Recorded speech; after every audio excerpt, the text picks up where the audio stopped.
Let's keep the blood pressure 100 to 110 systolic, please, as long as you're comfortable with that. Once we get above 110, we get spontaneous bleeding. All right, and we're going to be performing in a patient today who's had prior fusion done elsewhere. The fusion did not go well. The implant, to me, looks like it failed to fuse. And our patient now has problems above and below the old fusion, as well as what we call a pseudoarthrosis or failed fusion. The pseudoarthrosis or failed fusion is at C5-6. There's probably the platysma there, and we're through the platysma. And we're going to fix the disc above the fusion and below the fusion, as well as remove the implant and refuse the 5-6 disc, which they put some weird implant, and that's why I don't like weird implants. I like to go with what's tried and true and works. And that weird implant basically didn't work to fuse. So she has a failed fusion, and she's having a lot of problems as a result with neck pain, headaches, pinched nerves. So we're going to replace the old fusion device with a new, better fusion device, and we're going to fix the discs above and below. We're cutting through the platysma muscle. You can barely make it out. It's a very thin layer here. And under the platysma is connective tissue. And what we're looking for here is the sternocleidomastoid muscle, which is going to be right around here. And then medial are all the strap muscles. So now most people don't see me doing fusion surgeries because I do a lot of endoscopic surgery now. I rarely ever do fusions. But this was not a case that I could do a endoscopic surgery to fix because this patient has a fusion already with a metal device at C5-6, and I can't do anything at C5-6 with that metal device. But I could fix the discs above and below with laser, but she wanted to have it all done in one shot. So we're fixing everything with open surgery today. Okay? So the key here is to find what's called the plane, bipolar. And the plane is the path. It's the path between the tissues that we need to go down in order to get to the area of the spine that we're working on safely. And the plane is sometimes not easy to find because the patients have prior surgery, like this one. They have scar tissue in there from the prior surgery. Are you at my first person view? Yes, sir, you are. Yeah, so you're looking through my GoPro. Bovie, pick up, please. Are you looking through the GoPro? Yes, you are. Yeah, so it's first person. You can see everything clear? I can. Good, all right. So you can see all these adhesions here. These are adhesions from her prior surgery where the surgeon, and it wasn't me, some other surgeon went in and did this surgery, and so there's a lot of scar tissue here. The adhesions are in this area. I'm going to try to work above the adhesions and find our plane to get down to the spine. And like I said, with all the scar tissue from the prior surgery, it can sometimes be difficult to do. I need you to lift up. But I have Dr. Patel assisting me, and I need to find that plane, which is going to be medial to the sternocleidomastoid muscle and lateral to the strap muscles, okay? Like right around here. And what makes this look weird is the fact that there's prior surgery. So as you're doing this, you want to try to stay out of the omohyoid, just above it. See where I am right now? See how I'm spreading with my scissor? I go in with the tip, I push down a little bit, and I spread. So what I'm doing is I'm trying to find that proper plane to go down to the spine. I'm feeling the Adam's apple here, and I know there's a crease right here that runs like that along the length of my finger, and that's what I'm trying to develop with my technique. So some people say, oh, Dr. Deuk, I didn't know you do fusions, but yeah, I've done this type of fusion surgery in over 1,000 patients. Think about that, over 1,000 patients, ACDFs, And each one I've done about 2 discs on average. So I've done 1,000 patients and over 2,000 disc fusions in the 26 years I've been doing surgery, since I've been a doctor. So it's not like I don't do these types of procedures. I do, but we try not to do them because fusion surgery is so damaging. Look at all the damage to the tissue here. Right, Dr. Patel? So the endoscopic surgery, none of this is happening. None of this scarring that's going to happen in here that you already see from the last surgery, that's all scar tissue there. None of the scar tissue would be there if we did the laser surgery for the first surgery. And honestly, she wouldn't need this surgery if she had done the laser surgery first. Fusion creates a lot of problems. It creates scar tissue and damages blood vessels and the esophagus, sometimes the trachea. And look at just the tissues are all stuck together. Normally they just separate easily. So all this trauma that has to be done in order to get down to the spine with a fusion surgery could be avoidable. All this cutting and bipolaring, all this stuff is totally unnecessary when you do the Deuk Laser Disc Repair procedure. Okay? So let's see a lipless. So I think I'm finding the plane between the sternocleidomastoid and the, right there, you see that? See how you can see fascia, the white fascia? That's a good sign. You're in the right place. Again, a lot of trauma here. Why? This is standard.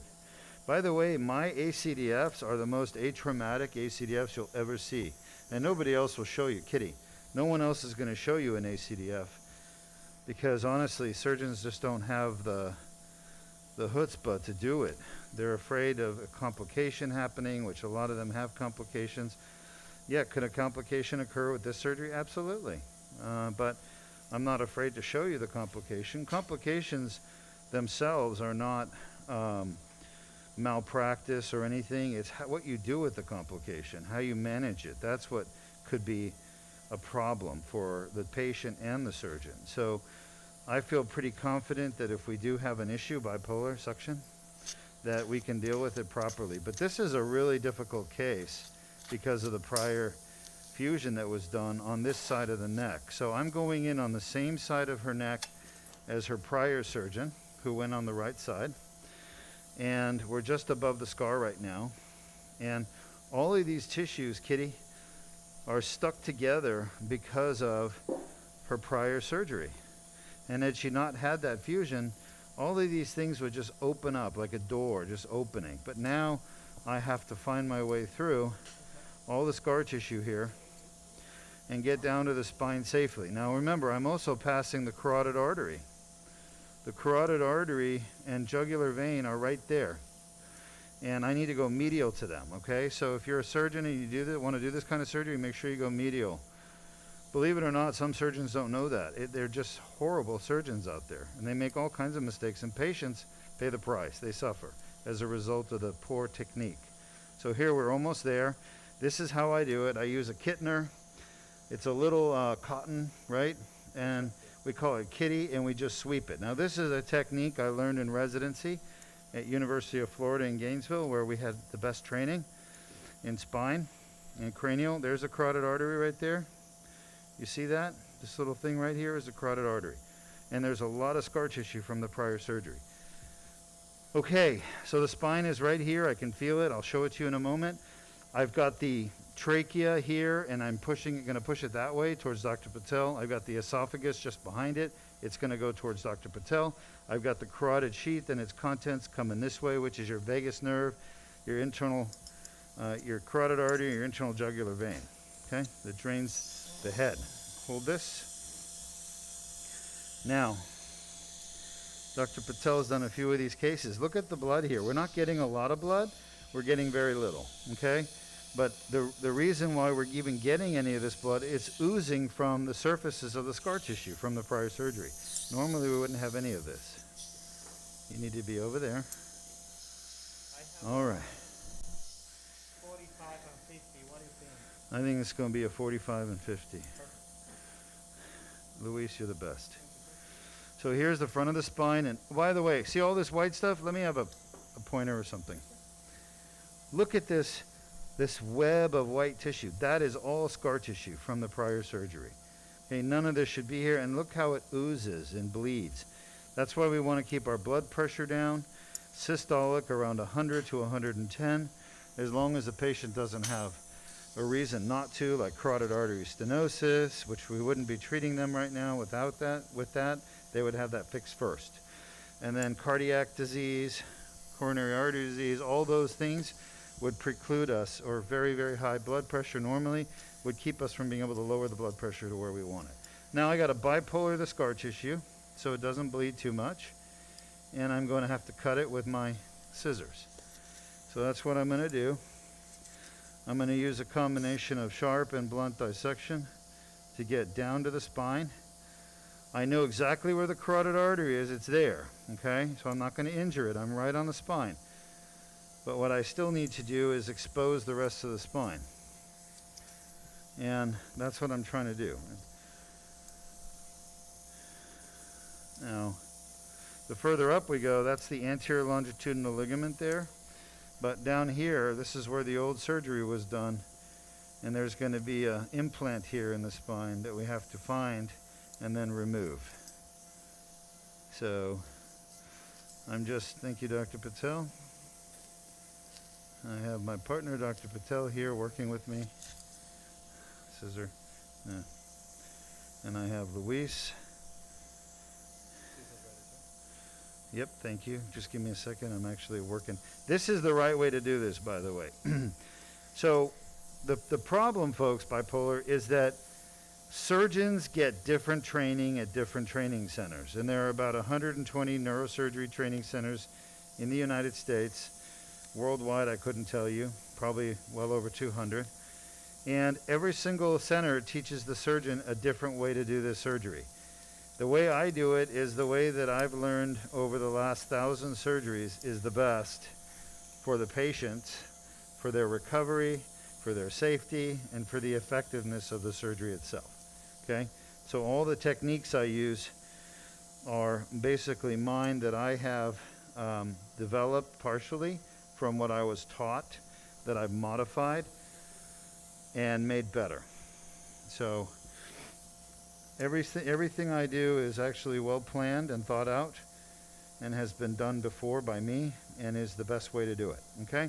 So I'll give you an example. I'm going to cut this tissue because it's keeping me from retracting and getting a better view of the area below the implant. If I don't do that and I just leave it, then we're going to put too much pressure on the esophagus on this side here where patella is, and that's going to cause dysphagia after surgery. The patient won't be able to swallow their food or liquids. And that happens all the time with this kind of surgery because surgeons don't understand it. They think making a smaller incision and a smaller hole reduces the risk of postoperative dysphagia and odynophagia, which is painful swallowing. It actually increases it. You know, and I was taught when I was a resident, make a smaller hole, right? You're going to have less chance of having swallow problems in the patient. That was the opposite of the truth, but I had to figure that out because I started thinking about it, and I thought, the smaller the hole, the harder you're retracting on the esophagus to get the visibility you need. So when I started to make the hole bigger, which goes against what you think naturally, then I realized you get to retract less on the esophagus. And then the patient stopped having trouble swallowing afterwards. They have a little bit of a sore throat, but I mean, there are times when we would have patients that we'd have to readmit them to the hospital because they were salivating. They couldn't even swallow their saliva. It hurt so bad. And we put them on IV Decadron, every 8 hours to reduce the swelling for about, you need to come south a little bit. Yeah, give me a retraction here. We put them on IV Decadron every 8 hours to reduce the swelling of the esophagus from the retraction. That was purely from retracting. All right, this is where there's heavy scar tissue, so you got to be really careful. My technique is to go in and spread. Go in and spread. And this is a standard surgical technique. I didn't develop that technique, but I learned it from the surgeons that trained me. vascular and cardiothoracic and neurosurgeons, of course. It's pretty standard to learn how to use these types of scissors. Anybody know the name of the scissors? Anybody in the audience know the name? Oh, who said that? Oh, not you. You can't give the answer. By the way, for those of you who don't know, we're broadcasting this surgery live around the world, as we do all of our surgeries at Deuk Spine. And we have people watching on Facebook live, Twitter live, which is the Periscope platform, and of course YouTube. And so if you have questions during the surgery, feel free to ask. But basically, we're just teaching here and hoping that people can learn a little bit more about spine issues, spine surgery. So if you have any questions related, Kitty, to the spine, I'll take them, okay? So right now, I'm just freeing up the trachea and esophagus on this side from the carotid artery on this side because they're scarred together from the prior surgery. That's what all this scar tissue here is. And I got to do it carefully because if you damage the carotid artery, it's bad, okay? Really bad. The patient can die from a stroke, and we don't want that. Or they could bleed to death. So fortunately, I've done this many times, and that's why I'm broadcasting, so other surgeons can learn from my technique and do things the right way. It's very easy to get in trouble on a revision surgery like this. So, you have a question?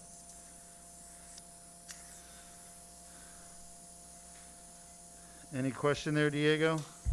No, we do not. All right, so I'm sweeping the soft tissues. This is what's called the retropharyngeal fascia right here, sweeping it off the spine. And our implant is going to be somewhere around here, okay? So let's see, go north. So we are going to use an x-ray soon to figure out where we are. But that's pretty much the spine. You can see the, what is it called? The longus colli muscles there.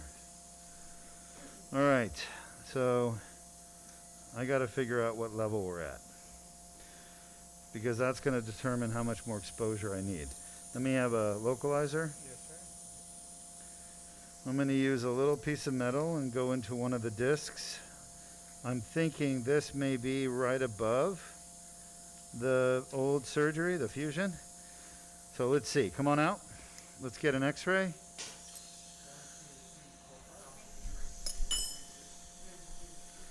Yeah, I'm going to move out for a second. All right, so for those of you who joined us just now, this is Dr. Ara Deukmajian. We're at the Deuk Spine Institute.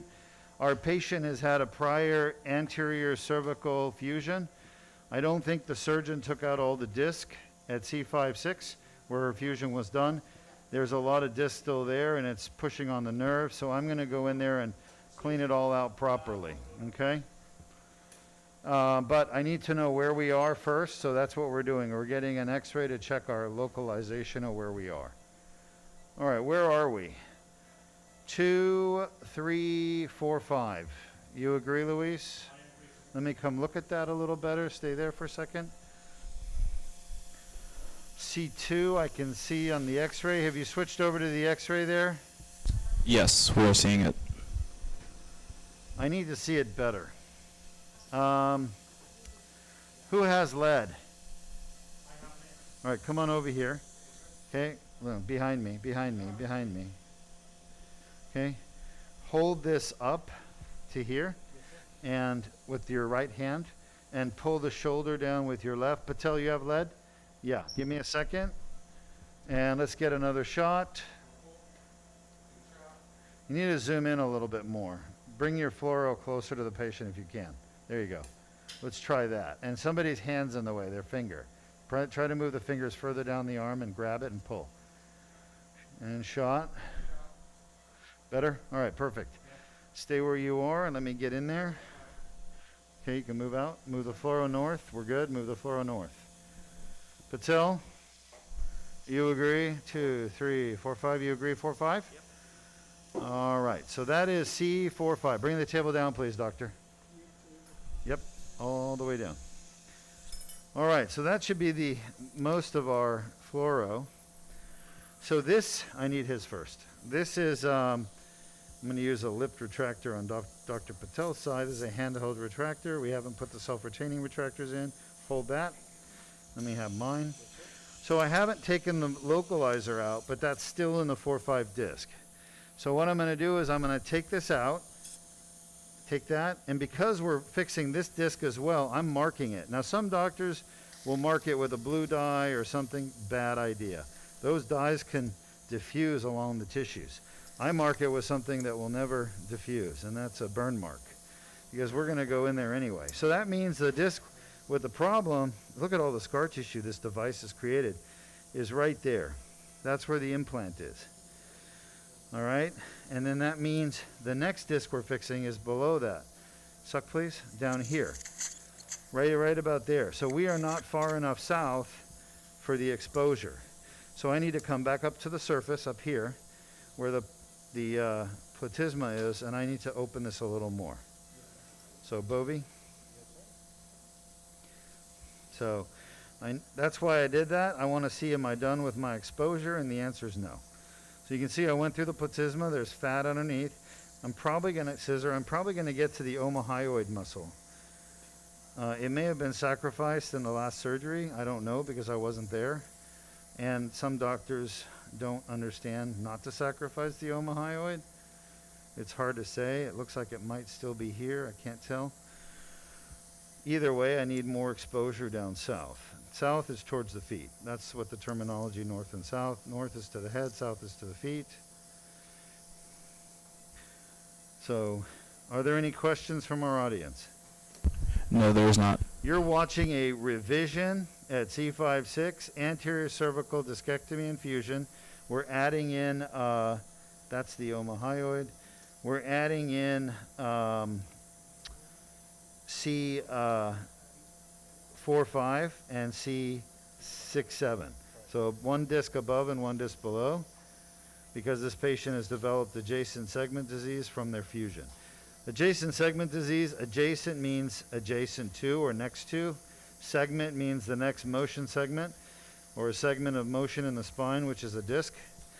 Disease means the disc is injured and causing symptoms, both injured and causing symptoms. So this patient has adjacent segment disease that is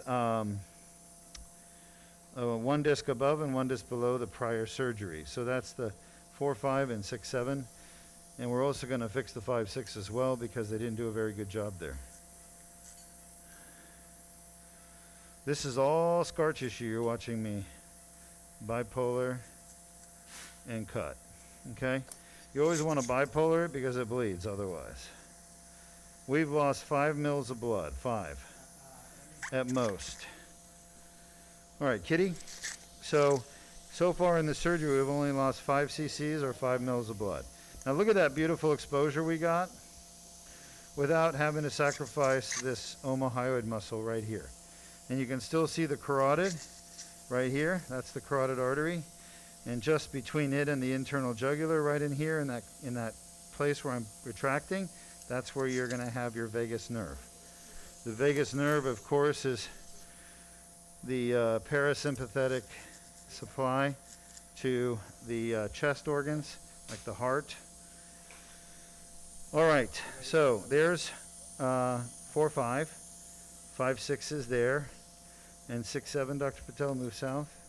Don't crush the esophagus. Yeah, let me see. There's 6-7 right there. Hold this here.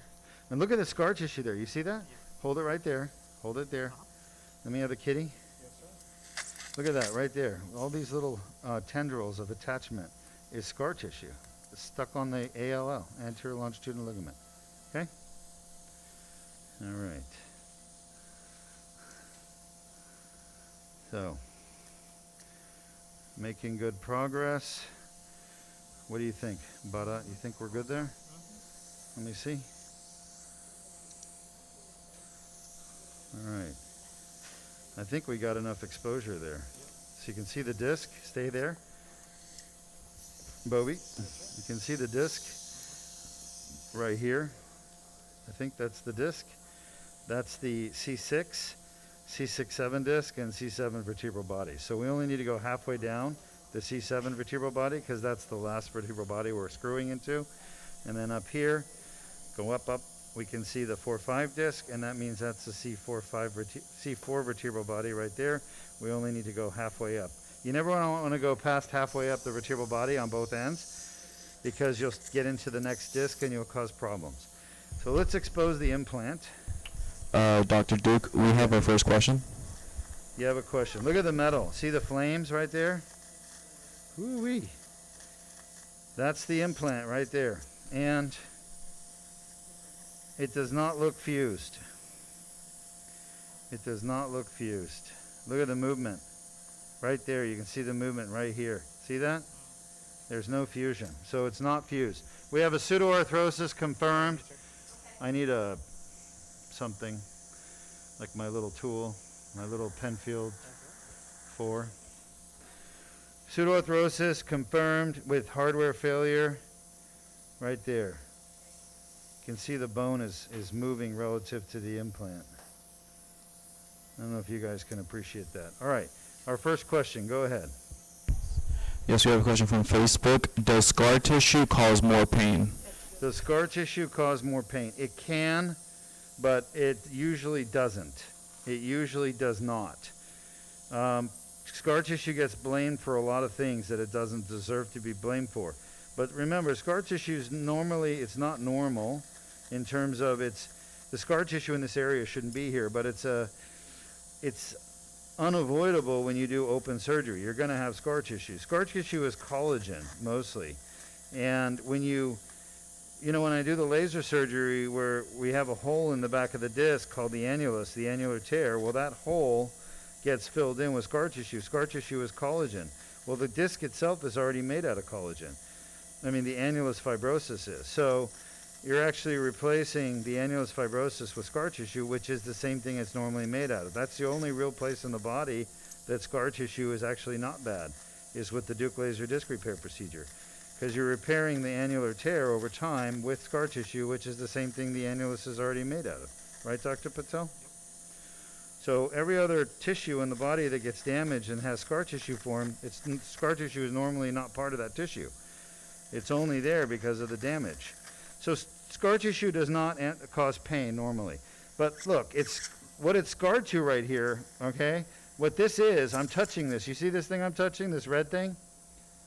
That's the back of the esophagus, the swallowing tube.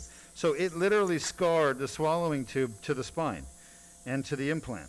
That's why you don't want implants and you don't want open surgery like ACDF. There's 1.5 million ACDFs done every year in the United States. All of them could be avoided, virtually all of them, if we did endoscopic surgery instead, where there is no scar tissue, except in the annulus where it belongs. All right, so we are past the implant now. You can see it right there. It's actually, the implant is sticking out of the spine. You see that step right there? That's the bone of the spine. There's the edge of the implant. It's pushed out. Huh? There is. It's a weird plate. I'll show it to you. But the implant has been extruded out of the spine by about 5 millimeters. So we have failed fusion, C5-6, and hardware failure with partial extrusion of implant. Where is she? You got to document that in the op note, okay? Partial extrusion of C5-6 implant, 5 millimeters. All right, so there's the 6 bone, and this is the 6-7 disc. We're fixing the 6-7 disc, right? So we got to go here and take that disc out. I need to see okay, stay right there. I need a sweep. There's more scar tissue right there. I got to sweep it off. The safest way to deal with this scar tissue, scarring the esophagus to the back, to the front of the spine, is sweeping with the kitty.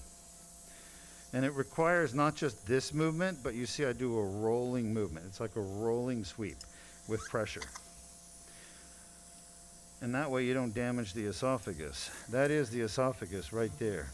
So it looks like we're struggling to get south, are we? Huh? You think we're okay, Bobby? All right.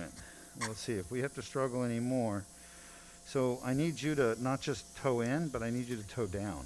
So like slide down like that and hold it down there. You see that? I'm actually pushing down. Okay? Yeah, this is hard. There's no easy way to do these types of surgery. And they're so traumatic to the patient's body. But this is what all the spine surgeons around the world are doing these days, this type of surgery, except for us. We do the endoscopic surgery. There's a little emissary vein. Suck it, please. Let me see where the disc space is there. You may have some bone wax on a kitty. Yes, sir. So rather than keep boving that, because I'll get into the disc below, which is the C7T1, which I don't want to do, I'm just going to put a little bit of bone wax on there, and that will stop the bleeding. Okay? All right, let's come back to my side. Let's come back to the implant. You can all see the implant better now, right? Right there, that implant. Yes. And again, it's failed to do its job. It's pushed out of the disc space. So those metal things that they used in the x-ray, you can see them. Those metal tines did not hold it in place very well. And it's probably pushed out because the fusion failed. So implants are not designed to last forever. Instrumentation is not designed to last forever. They test all this stuff in bone as part of the FDA approval process. They test it with like 1 million cycles of movement. They put it on a machine. Hold this, please. Yes, sir. They put it on a machine, and the machine goes with the implants right here. So they put the implant in. Okay, this is the implant between the bones, and they have this machine with screws on like some kind of an engine, and it goes tick tick tick tick tick tick tick tick tick tick, and each one of these is called a cycle, front and back, all right? And they do 1 million cycles. So they leave that machine on for a week, and then they come back and check the implants and see, hey, I need you to hold this, and I need the pen field. They check the implants and see if they got loose, all right? And then they report if they got loose or not. Well, this thing has failed. I think she just had it put in, right? Go north, please. What? So just a couple of years ago. So it's already failed in a couple of years. That sucks. But the main reason it failed is that she didn't fuse. These implants are not designed to last forever. They're only designed for 1 million cycles. And if they go past that, suck please, then what's going to happen is they're going to fail if the spine hasn't fused by then. So the idea is that your bones fuse together at that implant level, which hers did not, probably because the implant wasn't a very good implant to begin with. Okay, so there's the C4 bone right there. There's the bottom of the C4 bone right there. There's the C4-5 disc. The C5 bone is there. The C5-6 implant. The C6 bone is there. The C6-7 disc is there, and the C7 bone is there. So I just got to finish the exposure. The exposure is the part of surgery where the surgeon gets the area he's operating on, or she's operating on, visible for them to do their job. And I'm not done with that yet. Exposure is the term we use in surgery. Unfortunately, it's also the term used for sickos that go to the park in trench coats. Go south. See, I got a chuckle out of one of my employees over there. I don't know, who's chuckling over there? Oh, of course. Amy is so generous with her laughter at my jokes. Right? You want to make me feel good about my jokes. I appreciate that. It's very sensitive and thoughtful. So yeah, the implant is extruded at the top, and the bottom is still there, but the top is pushed out. Okay, suck that. Now, this is what's called the longus colli muscle, and that's what I'm taking off the spine. I need to see here. Whee! All right, right there. Yeah. So we are exposing 3 discs, 1 disc, then the implant disc, and then a 3rd disc, and the bones on both sides of those discs. I need you guys to give me that exposure right there. Hold it there. Don't let it move. No, you're letting it move. Pull it towards you, towards me. There you go. Perfect. That 1 millimeter actually makes every difference in the world, Luis. Perfect. You know what I mean? Yes, sir. Joe Green? You know who Mean Joe Green was? What? Do you know who Mean Joe Green was? Anybody know who Mean Joe Green was besides me? I always say that to my kids. I'm like, you know what I mean, Joe Green? And my kids look at me funny. Let me bipolar those vessels right there. Come south a little bit or just up. I need a bipolar. See where they are? Right there on the wall. Patel, they're right here on the wall. Yeah, bipolar. Otherwise, they may pop open and bleed later. Bipolaring is cooking. It uses plasma. Same thing Dr. Patel uses in his radio frequency ablations. So at Duke Spine, we use two types of energy, plasma and laser, for certain applications. All right, that's good. All right, so everyone see the toe in? Everyone see the carotid artery right here? Right there, that's the carotid artery. It feeds 40% of the blood to the brain. 40% per carotid artery. Pretty cool, huh? So that's 80% for the two carotids. Where does the rest of the blood come from? Anybody know? Vertebral arteries, that's right. There's two vertebral arteries. They supply 10% each, normally. All right, here's the longus colli muscle, and what runs inside the longus colli muscle we have to be very careful with. The sympathetic trunk. The sympathetic trunk. If you damage it, the patient will wake up with a big pupil. All right, hold this here. Yeah. All right, so I think we've done a pretty good job of exposing. We need to get this thing out. Okay? Look at the movement. Do you have the tools I need? Oh, yeah. All right, let's try it. That's good, Dr. You don't want to actually put the retractor? Is this for you to work on there? I think I'm going to try to get it out before I put the retractor. All right, so. Oh, so no. Where? No, I want those metal things that you showed me the other day. So you need to remove that center plate, and then you're gonna see the hole that then, you know what I'm saying? You need to remove that center plate. How do I remove the center plate? Anybody have a tutorial? Just like that, you have to remove it Like in between? So this is an implant that we don't normally use. Do you know the name of this thing? It's a thing, Amy, it's what's the name? Seamless? Verba plate? Yeah. So there's yeah. Oh, what kind of plate? I think it's called Verba. Burba? Will you pull it up? So that plate in the center exposed two holes, and then we use this device. So how do I get that plate in the So center? you can drill it. The No, recess, I don't you wanna- can drill it, and, I don't close the really hole. want to drill it. Yeah. Or just use this. What a mess. It's right there. Yeah. Who has the CAT scan? Do we have the CAT scan I can look at? All right, let's put some irrigation in here. Come out for a minute.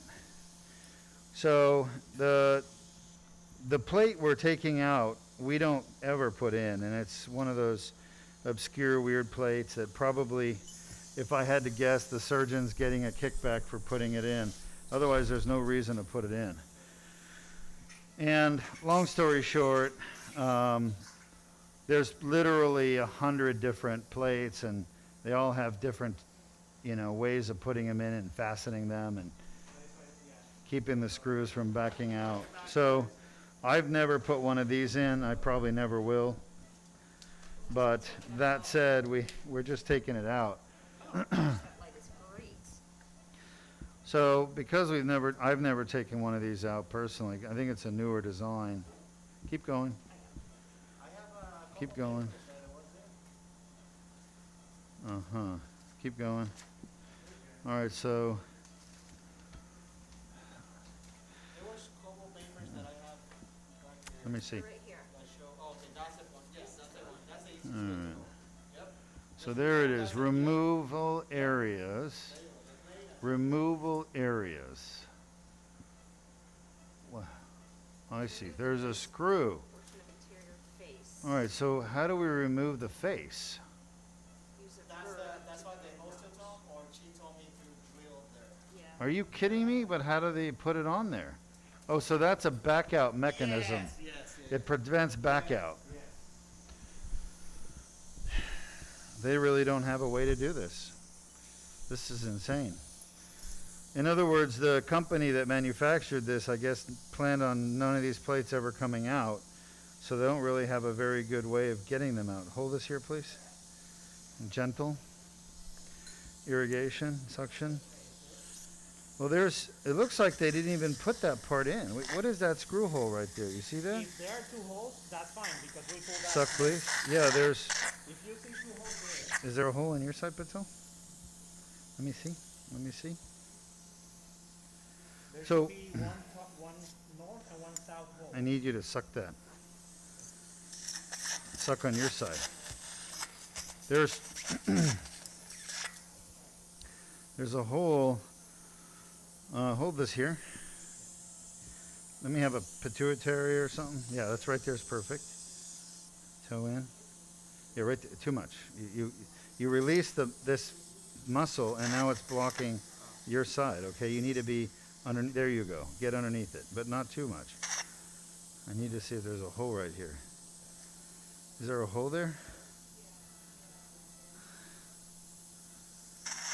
No.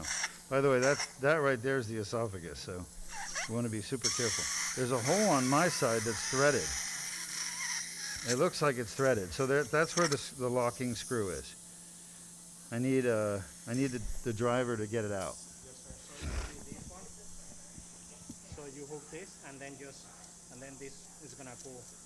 the Pull what? So this is going under the hole, and then just rotate, and this is gonna pull out there. See? Yeah.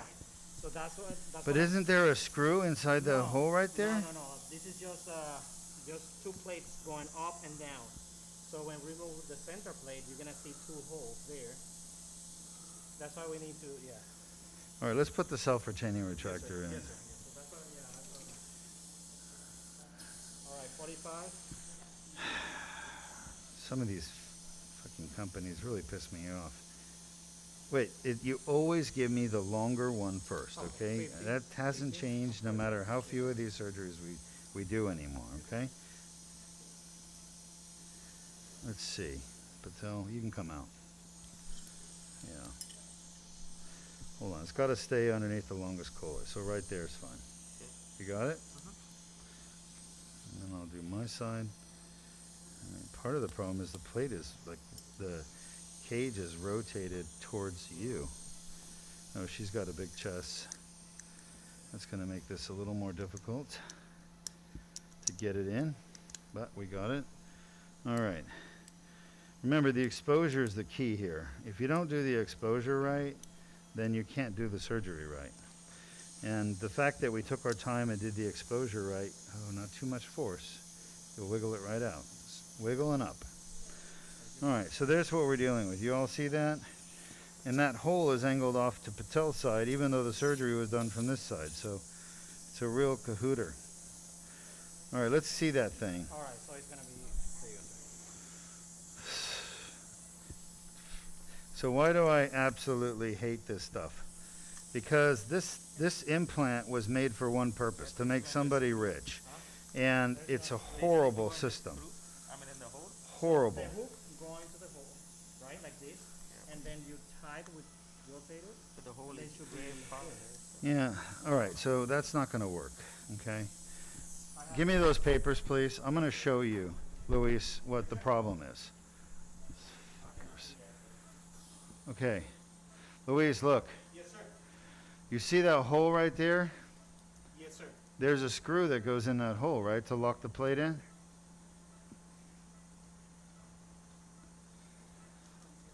All right, what's that? What's that? What is that?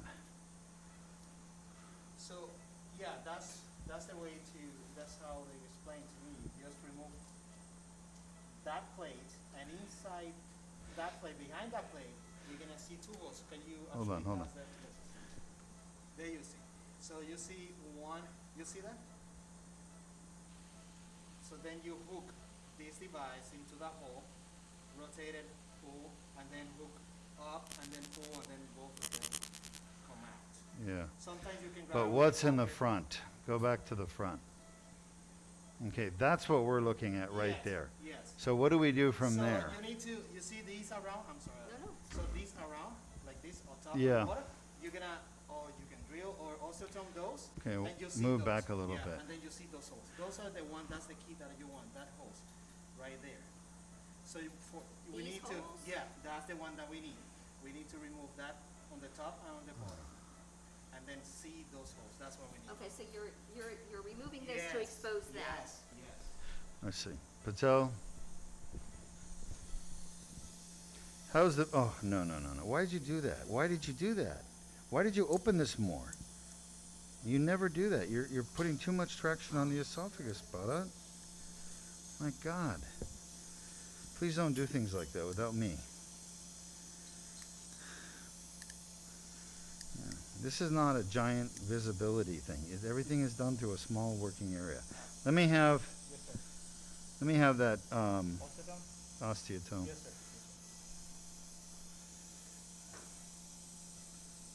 There's some kind of a cover here, and I can't even see that there is. I have no idea what they did there. Let me have you hold this down, rock it. Yep.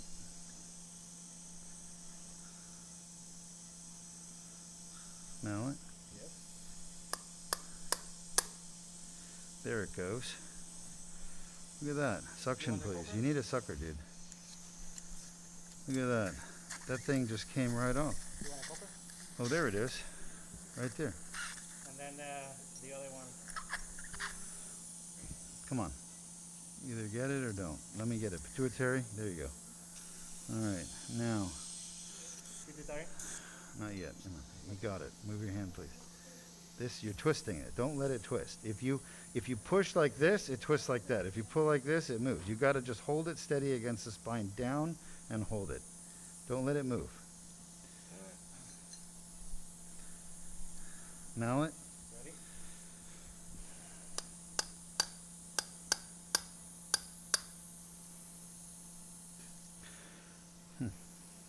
You're not going to be able to see as much as I do, Bharat, so don't try.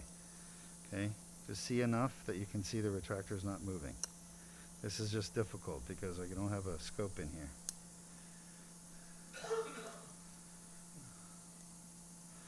What a piece of junk. You have to break the device to get it out. I've never heard of anything so stupid. For all you surgeons out there watching, don't stop putting things in patients just because it makes you money. Do what's best for the patient. Put good implants that are not going to hurt the patient. Let me have that other thing. The hook. Yes, sir. I don't even know if this is going to work. So there is, yeah. It's the stupidest thing I've ever seen in my life. And then These are all gimmicks, okay? Robotic surgery is no different. It's a gimmick.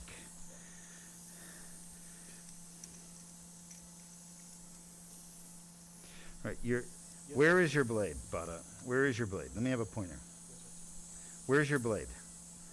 Okay, where's the middle of your blade? Right here. What should be right here? This. Okay? The middle of the blade is where we're operating. You're pushing the whole thing north. I need you to at least do that. Let's try a coker and see if I can, or even a needle holder and see if I can get it out. It looks like there's a little thing right there. Almost like a place I could hook it. Yeah, so that's, I understand what you're saying. The question is, can you get into the hook, into the hole? Guess why you wouldn't be able to get into the hole? Huh? Do you know? Why would you not be able to get in the hole? Because bone grows into there. There's one plate. There you go. Nice. Okay? Maybe I'll be sued by this company, but I don't care. People need to know the truth. This stuff is garbage. And I have no respect for surgeons who put their money ahead of patients' health by putting shit like this in. Let me have a Yes, sir. coker.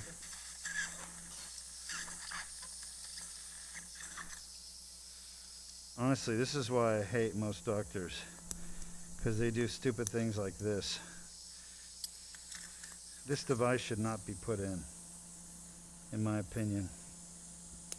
It's garbage, and it just creates a hazard for the patient, for the surgeon to have to go back and take it out. And by the way, for those of you wondering, there aren't many surgeons like me that will actually spend their time going in and taking this stuff out, okay? And the reason is because we got better things to do than to go and clean up someone else's mess, some irresponsible person's mess, you understand?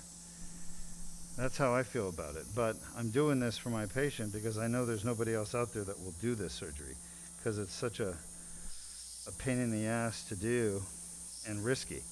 There's always a risk of getting sued for complications. So finding doctors that are willing to do this kind of nonsense, fix other doctors' garbage, is going to get harder and harder for patients to do in time. So anybody out there that wants to develop a skill of doing it, let me have the osteotome again. That's really interesting. Mallet.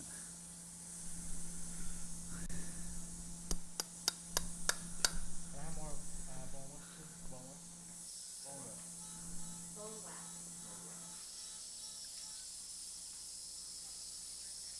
Oh, you have some here? Okay, perfect. Let me have the needle holder. Yes, sir. Ready? So just so everybody knows, there was a failed fusion here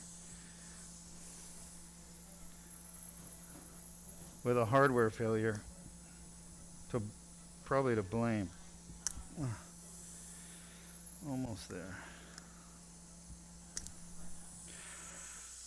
I feel like a dentist pulling out shit out of people's jaw.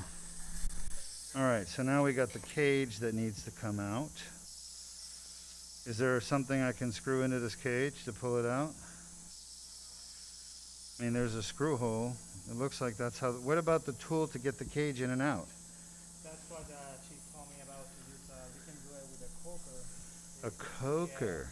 How nice. So she didn't give us the tool. Why not? No, we don't have But why didn't she give us the tool? Huh? I don't understand. Yes? Yeah, she brought everything to pull that. Yeah, but there's a tool to put that cage in. Where is the tool that's used to put the cage in? Do they have something? No, he just, yeah, with that, and she told me with that. So nice. That's the only, So nice of her. Yeah, that's the only thing that we Mhm. should need. Great. That's That's the only thing we should need. Because you're going to fail anyway. So you won't even get to this level. what do you need, sir? I need something like a coker, I guess. I don't even think I can fit a coker in there. I don't have a tool that's going to fit around this thing. A little mosquito? No. What about, we don't have a little screwdriver, huh, that can go in there? We can. A screwdriver? What do you have? You have the universal removal set? Let's try a little screwdriver I can screw in there. It's probably like 2 millimeters. No. The problem is it won't generate enough force on the pinch. It'll just bend it. So let me see that. That's not a screwdriver. Yeah. We need an end that threads, that we can thread into. Hmm? We can. There's something I've used before. I don't see it in here. It's probably on the universal. Sir. Where's the universal? We don't have it? Yeah, we have it. We have it. You just don't want to open it? Yes. Wait, you see that right there? Yeah. What screws into Yeah, that? that's the inserter. Don't open that tray yet. Yeah. We can. Yeah, let me see the inserter. Oh, that's it? Yeah. No, there's one without. There's one without this metal sleeve. Oh, there. Let's try that. Hey, you're getting to watch how surgeons get to MacGyver it. You know? I think it's going to be a little bit too big. Is there a skinnier inserter? Hey, it's going in. Oh, yeah. And look at that thing wobbling around. What a piece of shit. Oh, hey, last surgery, somebody was saying that they didn't like my surgery being broadcast because I cuss. I'm so sorry. I didn't mean to offend you. I'm not Mr. Rogers. I'm Mr. Real. So get real. Don't offend a surgeon by telling him you don't like the fact that he cusses. I don't need it, just stand by, okay? Oh, it's just scarred in. That's interesting. At least we've captured it. I just don't think I can extract it.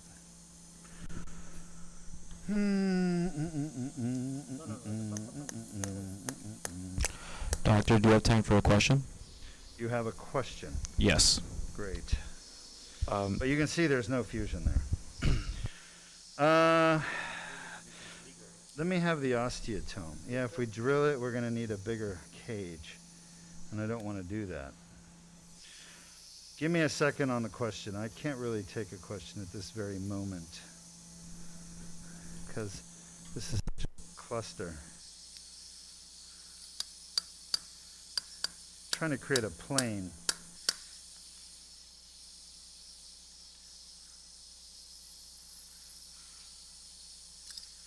Between the implant and the bone.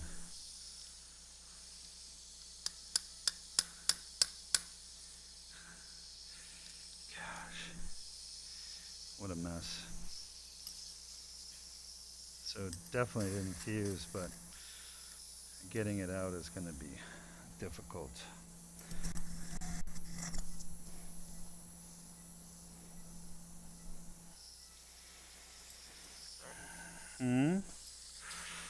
What?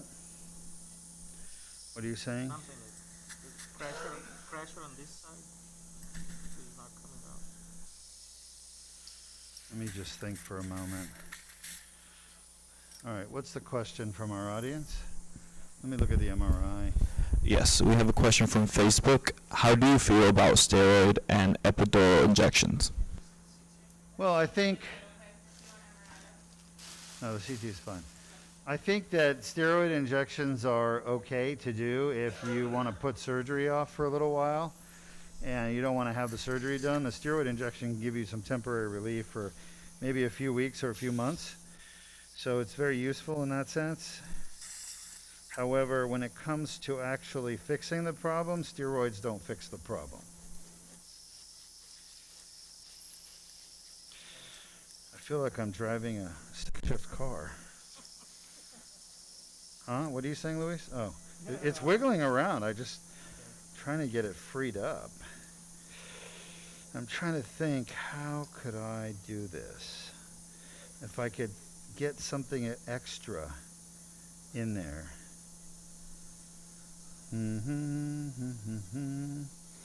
What could I put in there? I could put a bigger needle holder. Let me see the needle holder. I might be able to get a coker in there. I don't think I can get a large bite. So, I know the narrow bite, it's awfully close. Okay, let's try both of these. I'm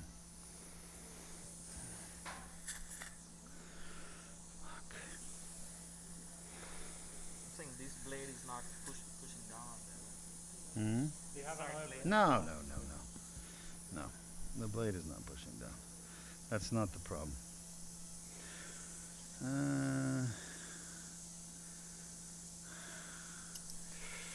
Let me have a pituitary. Heavy. Can I have a pituitary, please? A big one, please?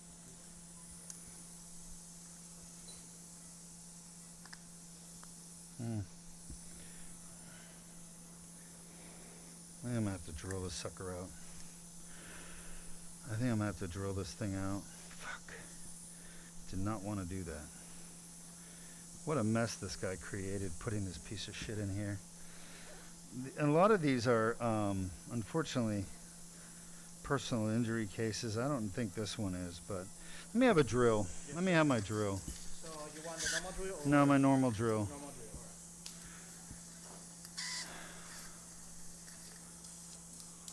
Alright. Ready? Yeah. I'm gonna try to drill a little bit of the interface between the bone and the implant.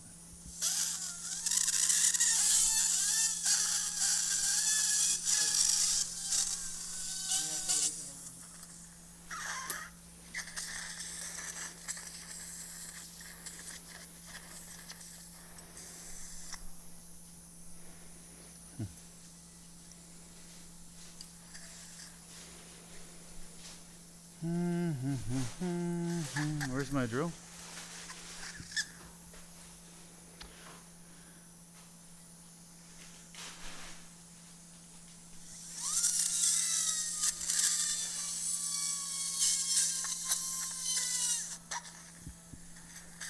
I may be able to get a coker in now. Leave the esophagus alone. I may be able to get a coker in there now. There we go. Oh. Now what's holding this in is scar tissue, by the way. Nothing more or less than pure unadulterated scar tissue. Bipolar. Huh? What? It just makes me so angry that surgeons do this kind of stuff and use this kind of garbage implants. And for what reason? There's really good implants available, coker, that work, that are proven. Why experiment with stuff that, you know, somebody concocted that doesn't work? And to put that on some patient, it sucks. Because this is what has to happen then to fix it.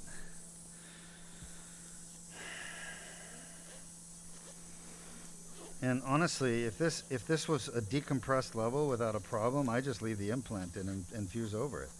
But the problem is that this is not a decompressed level. All right, Patel, I need your help. Just pull straight out.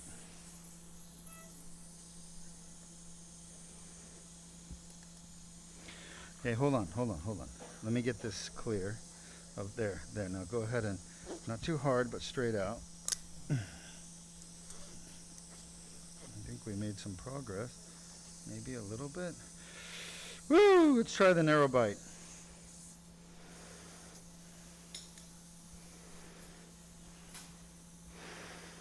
This is like the Velociraptor. That's not a narrow. Is that a narrow? Yeah. I don't think I can. Well, no. Let's get the coker one more time. Yes, sir. All right, Patel. I'll do the coker, and you do the other one. Ready? Let's go. Yeah, straight out. Yeah, the problem is the coker is now going through this path of least resistance. Sir, Nope. we use the mallet and try to heat it up. Pum, pum, pum, pum. And try to what? Try to hit the mallet reverse. Pum, pum, pum. Trying to get it out. I'll with the try. mallet. I'll try. It's not a bad idea. Give me the coker. Yes, sir. Yeah, So this is real surgery, folks. This is what happens, you know. It's just you get into these difficult situations. I just can't get enough force. Wait. I don't want to break that. Keep an eye on it, Patel.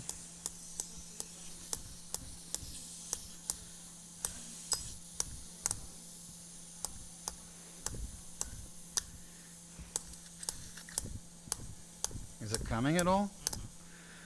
No? Fucking hell.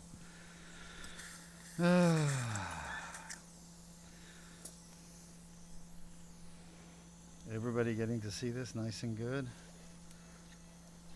Yes or no? Maybe so. Coker? Yes, sir. Ready? I'm going to try to get... It has wiggled out about 1 millimeter more. I may be able to get...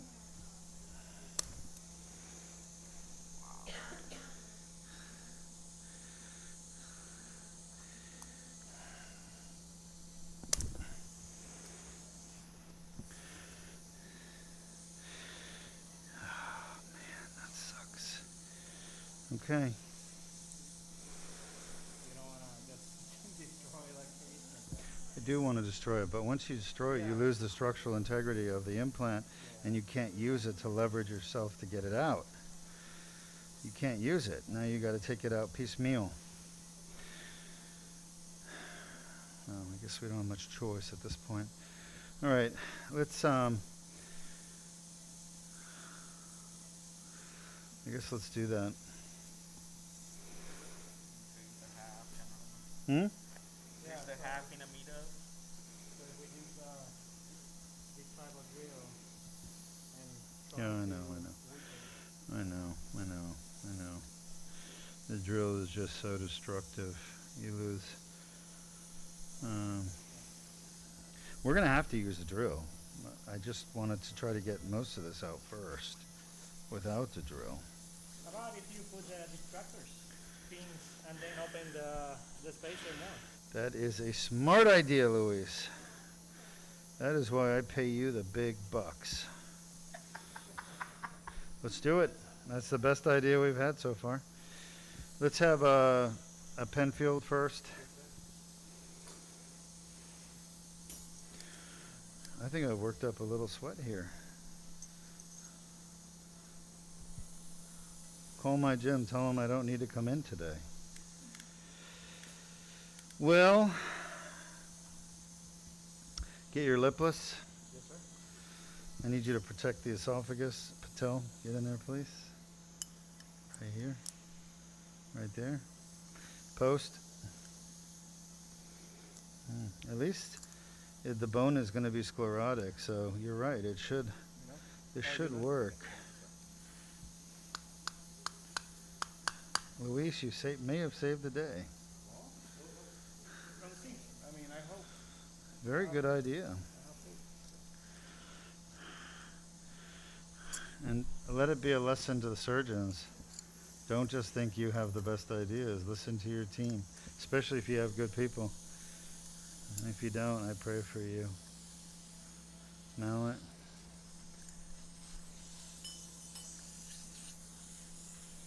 Looks like that's where they put the original distraction post in. You see that?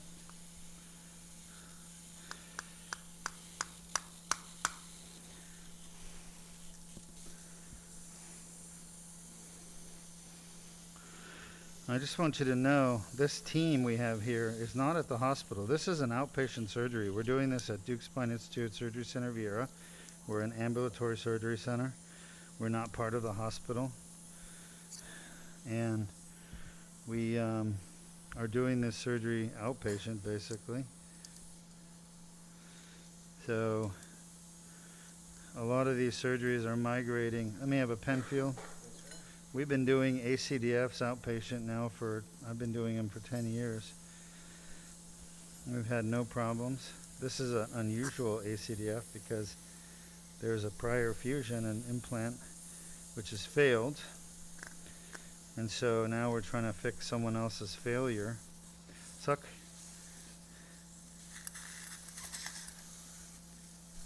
Alright. Let me have the osteotome.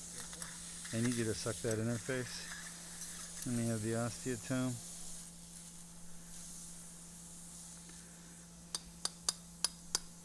You have to be careful doing this because you have a vertebral artery back there, and if you chop through it, it's going to be bad.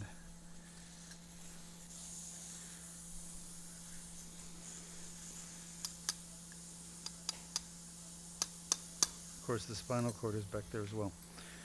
All right.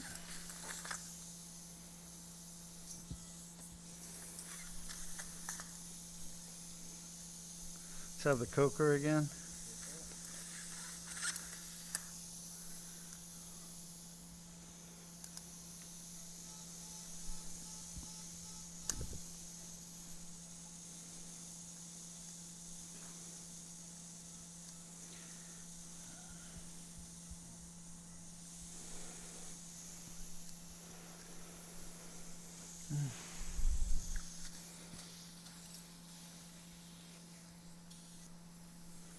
All right. Let's bring in the microscope. Fuck. What a Yeah, so true we need to- disappointment. We're gonna get my headlights and everything off, please.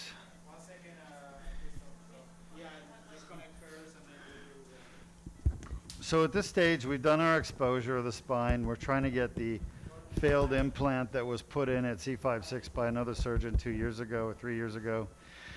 And it's loose, it's failed to do the fusion, and it's being held in by scar tissue, basically. And of course, we're limited to how much force we can apply and how much leverage we can get on the implant. Let's go, guys. Just get the head thing off, please. Loosen the back, loosen the top, lift it, and take it off.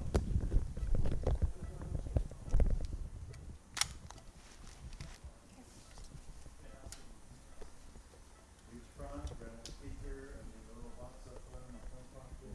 Grab the knife box out of the back pocket. Alright, and then I have to grab the other headset thing. Okay. Go grab that.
Hear me? I did that backwards. That's what I figured. All right, put my glasses on. Under the hat. Over the ear. Perfect. That's great. Can you guys hear me? Yes. Yeah. That's fine. Behind you. All right. So Patel, you remember how to do this without contaminating your gloves? Yeah. Stay away from the perforations. Stay away from the exposed thing. Okay, so we're going to move under the microscope. Now the microscope is a surgical microscope. There's only a few doctors that know how to use these. Okay? Most neurosurgeons do. And pretty much orthopedic surgeons don't. I've never met an orthopedic surgeon that knows how to use the operating microscope. So, all right. There we go. You can see the implant a little better, how loose it is. Suck, please. Drill. I've got to try to get this thing out with the assistance of the microscope. I've already distracted my distraction pins as wide as I can. I need you to suck down here. You need a narrower sucker. That's the problem.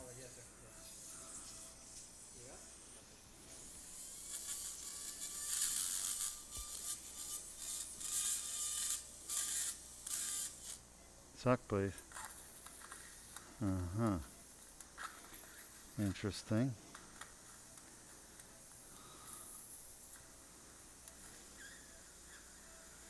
That's the bone graft that they put in. Unfortunately, it never fused.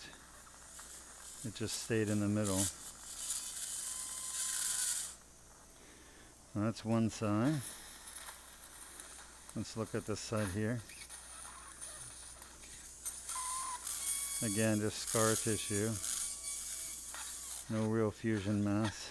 Don't suck that soft tissue into the wound, please. I just need you to suck the sawdust, Dr. Patel. Can you do that? There's a lot of it. Yeah, get all that. Suck it out, please, so I can see.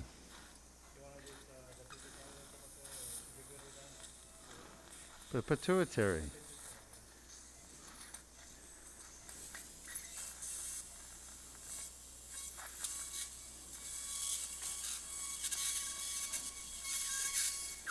Help me. I need you to suck, please.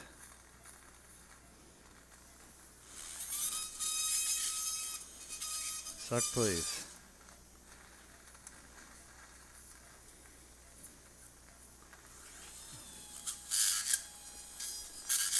I need you to suck, please. Irrigate a little bit. Thanks. Let me see over here. Yep. In and out. Good. Out. That looks like what the hell was that? Somebody's needs a. If that was a stool, someone needs a, what do you call it? Bowel relaxer. All right. So we are drilling at the top surface of the implant. Suck, suck.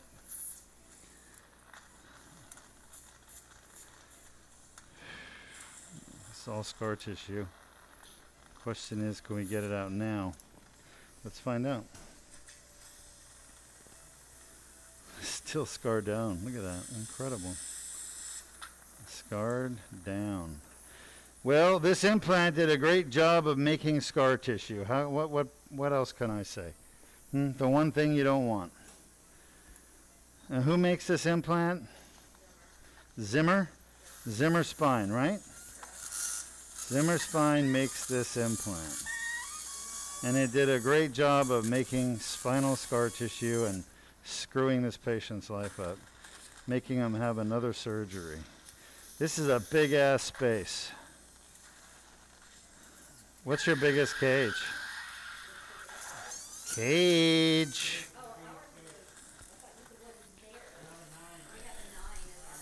No, we're gonna need bigger than that.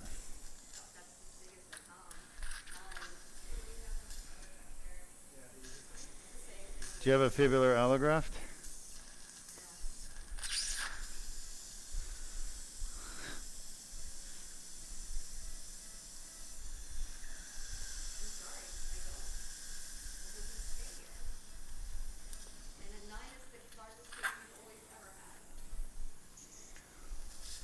Let me have a coker. The fucking coker.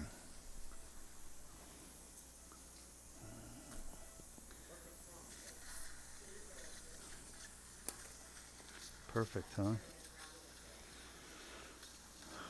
So, this is why you don't let most spine surgeons operate.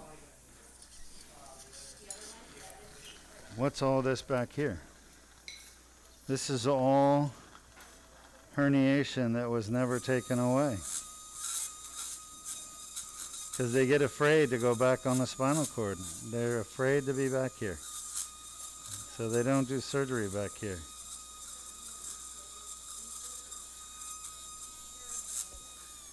Go ahead and save that. Save that. Come on. Be ready, please. Why didn't we save the other stuff, Louis? Huh? Why don't we save the other stuff? I have a Think carefully. Why? Why? Because that is scar tissue, you're the one there. No. This is a good What did I drill away before? Dr. Patel. What were the fibers before? What was I drilling away before? cage. That's right. Do you want to put the cage back in? Oh, no. So what am I removing now? Bone, yeah. I'm removing bone spurs that the other surgeon never took out. Back here.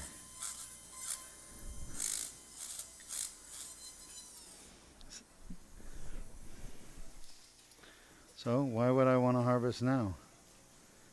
Because the cage is out. Once the cage comes out, that's when you give me that tool.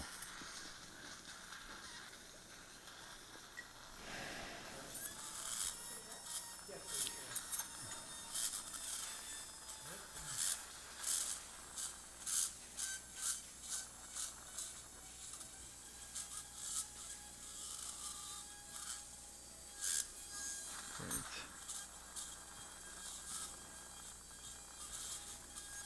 Just suck this.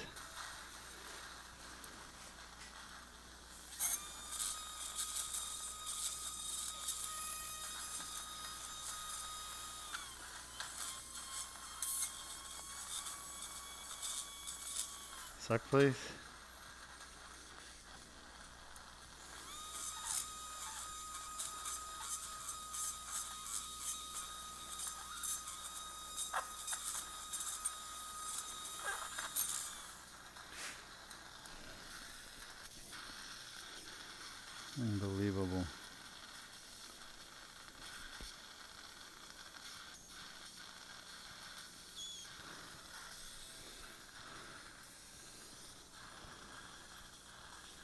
This is all herniated disc that was just left here from the last surgery. Please don't let me hit your sucker.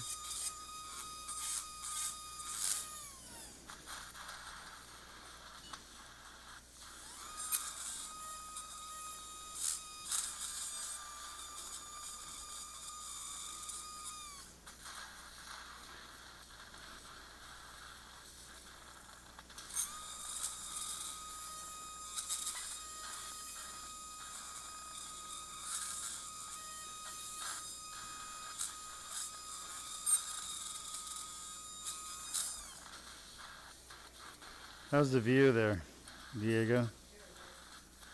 It looks good. Those are all bone spurs in the back that were never taken out from the last surgery. Right here, this is a bone spur. They're in all four corners. They were never taken out. All right, now we're at the back of the disc. This is the herniation. It was never taken out. That's why you don't want an orthopedic surgeon doing your spine surgery, okay? They just, in general, curette. Curette number 3. They just don't do the decompression properly. They don't get to the back. And honestly, a lot of neurosurgeons don't either. This is too big.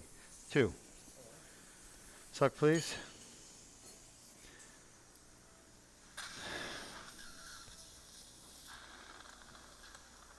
I cannot see. This is where I have to actually see what I'm doing. That's your herniation, folks, right there. Never taken out during the first surgery, just left. This happens all the time. This is why people get bad results with spine surgery, is the surgeons just do shitty, sloppy work. Kerrison 2. Okay. This is a 2 or 3? Wow. Huh? The failure was caused by A, not removing the herniation, B, not using a good implant, a good biomechanical implant that works. Just using some newfangled, I'm going to get a commission for putting this thing in from the implant company. I'm going to get a kickback, even though it's a piece of shit. That's what unfortunately drove. And then lack of good training, maybe, you know. It's probably a combination of things. I don't even know who the surgeon was. I really don't care. The truth is you could see right here, there's proof he left the herniation. This is the herniation. He left it in.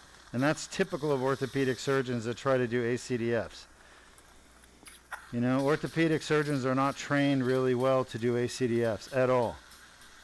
Less than 1% of them, I'd say, can do a good ACDF. So, unfortunately, though, 50% of neurosurgeons suck too at doing ACDFs. So who do you go to? You got to go to somebody who's actually good. And that's hard to find.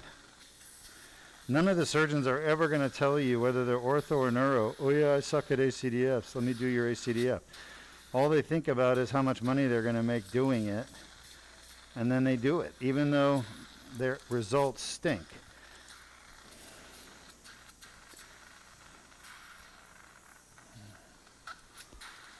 Right, Dr. Patel?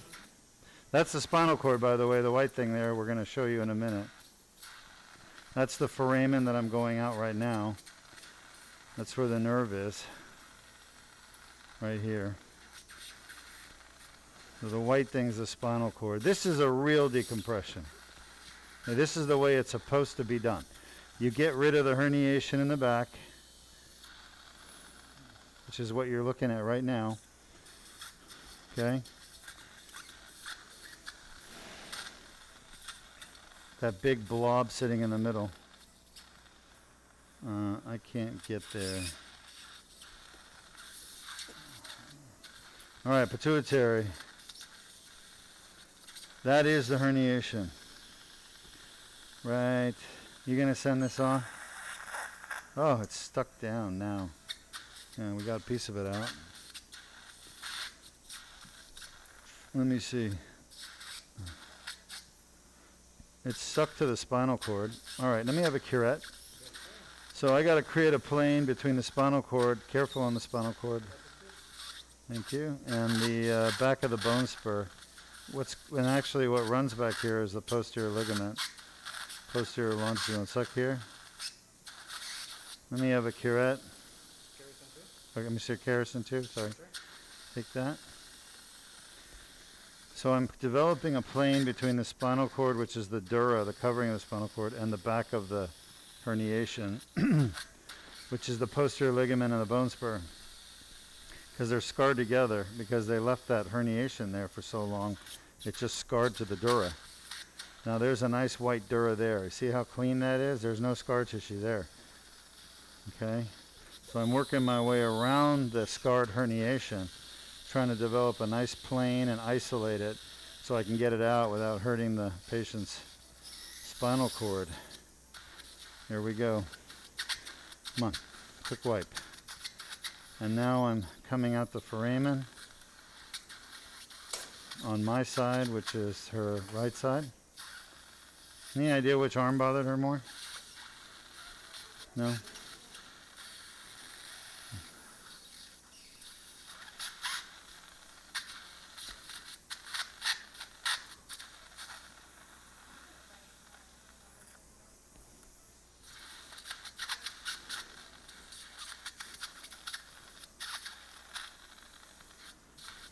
This is a foramenotomy. We have gel foam.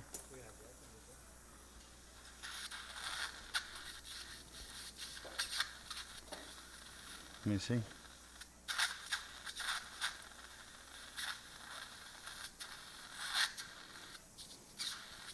It's looking good. Let's go gel foam. The white thing back there, folks, is the spinal cord. That's the covering on the spinal cord called the dura. So you're looking at the dura covering over the spinal cord. Now, you see the inflammation at the back of that? Everyone saw that, right? How the herniated disc was stuck. I need the cage. We need, let's go with a trial, the biggest cage you have. What do you have? Come off the gel foam, please. Come off the gel foam. So everyone saw how the back of the disc herniation was right up against the spinal cord dura and it was stuck to it. That sticking to it is from inflammation. That's what causes the sticking. And people always complain about headaches when they have a herniated disc, right? About 66% of the patients with a cervical disc herniation that's symptomatic causing neck pain, they also have cervicogenic headaches. So basically, well, how wide is that? What, is there a narrower one? Yes. I want the narrow tallest. Come on, guys. I always use the narrowest. That doesn't change. It's just the height that changes. Oh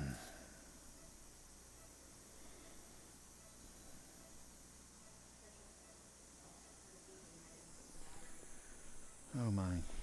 Is that the skinniest, tallest? Yep. Take your time. Don't drop it. Hey, what are you doing over there, Doc? Everything okay? Checking blood sugar. She has Decompression monitoring the right arm. Sure. Come on, guys. Fucking unreal.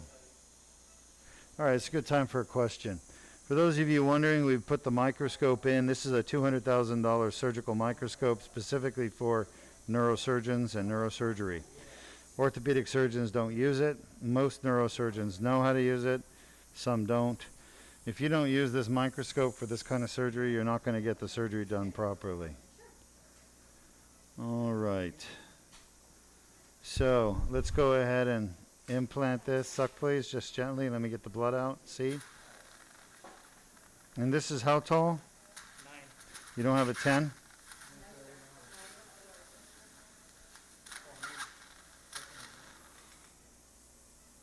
Okay, let's pack it. You know, a case like this, you should be prepared with taller cages. Shame on you.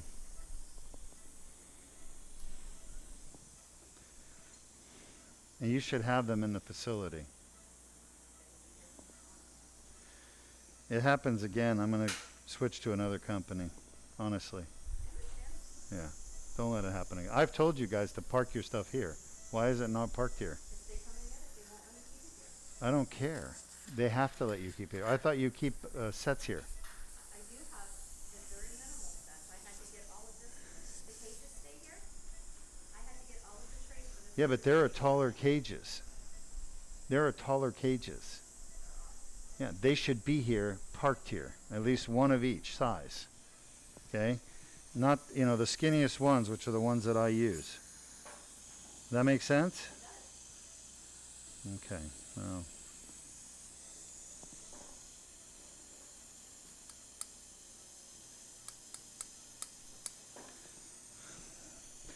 Let me have some bone graft.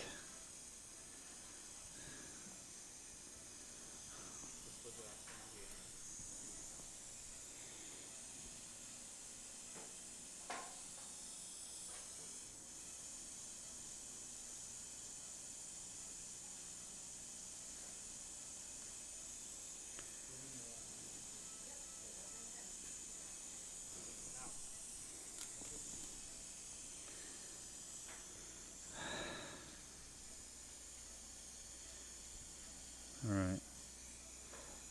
Do you have any more posts, or is that it? That's it, but we can open another one. We usually, it's longer, but we can open another one if you want. Who's moved my hand pieces? Huh? Who's moved with the? Who's messed with this? No, nobody. Yeah, somebody has. Because this is not where I normally have them. Anybody touch the scope? Only me, sir. That's what I'm saying. Only me.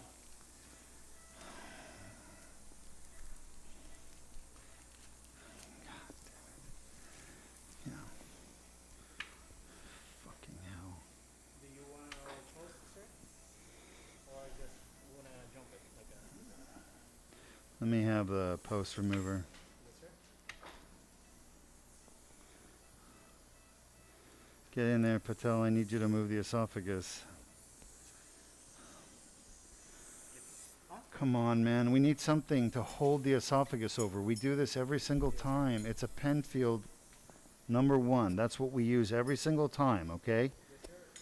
Don't make me have to do more than I already have to do. It's a difficult enough case. Do what you're supposed to do. Think about the pieces we're supposed to use, Luis. Okay? Yes, sir. That's correct, but it's after the Penfield.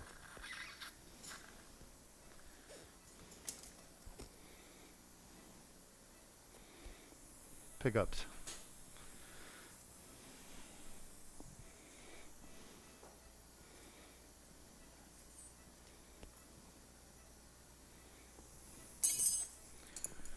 I need your help, man.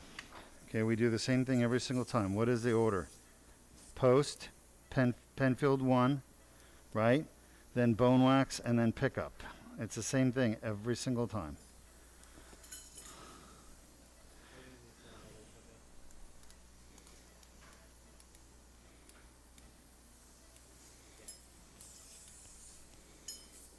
Suck, please. Suck, suck, suck.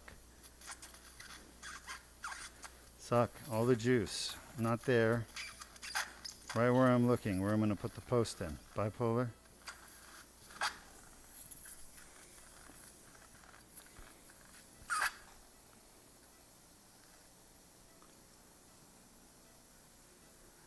This is where the post goes, okay?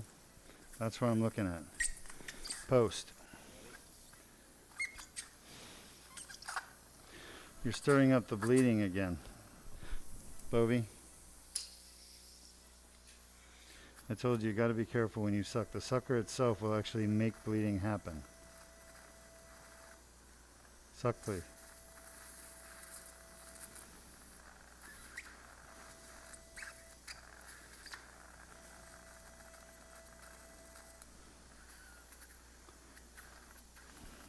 Okay, post. This needs to be in the middle. Mallet.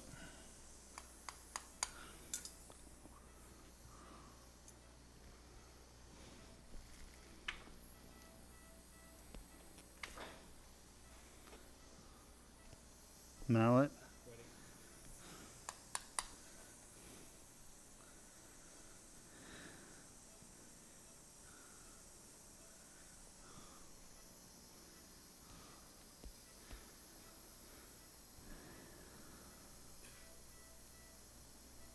All right, that looks good. Post distractor.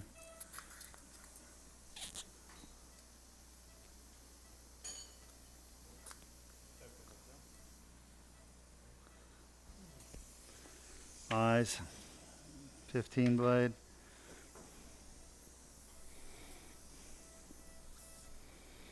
Suck, please, here. Suck, suck, suck here.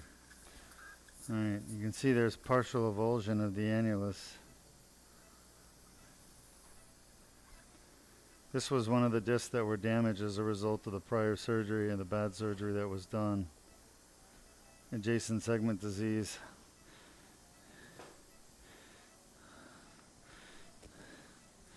When surgery is done properly, like a fusion, your adjacent segment disease rate goes down to about 1%.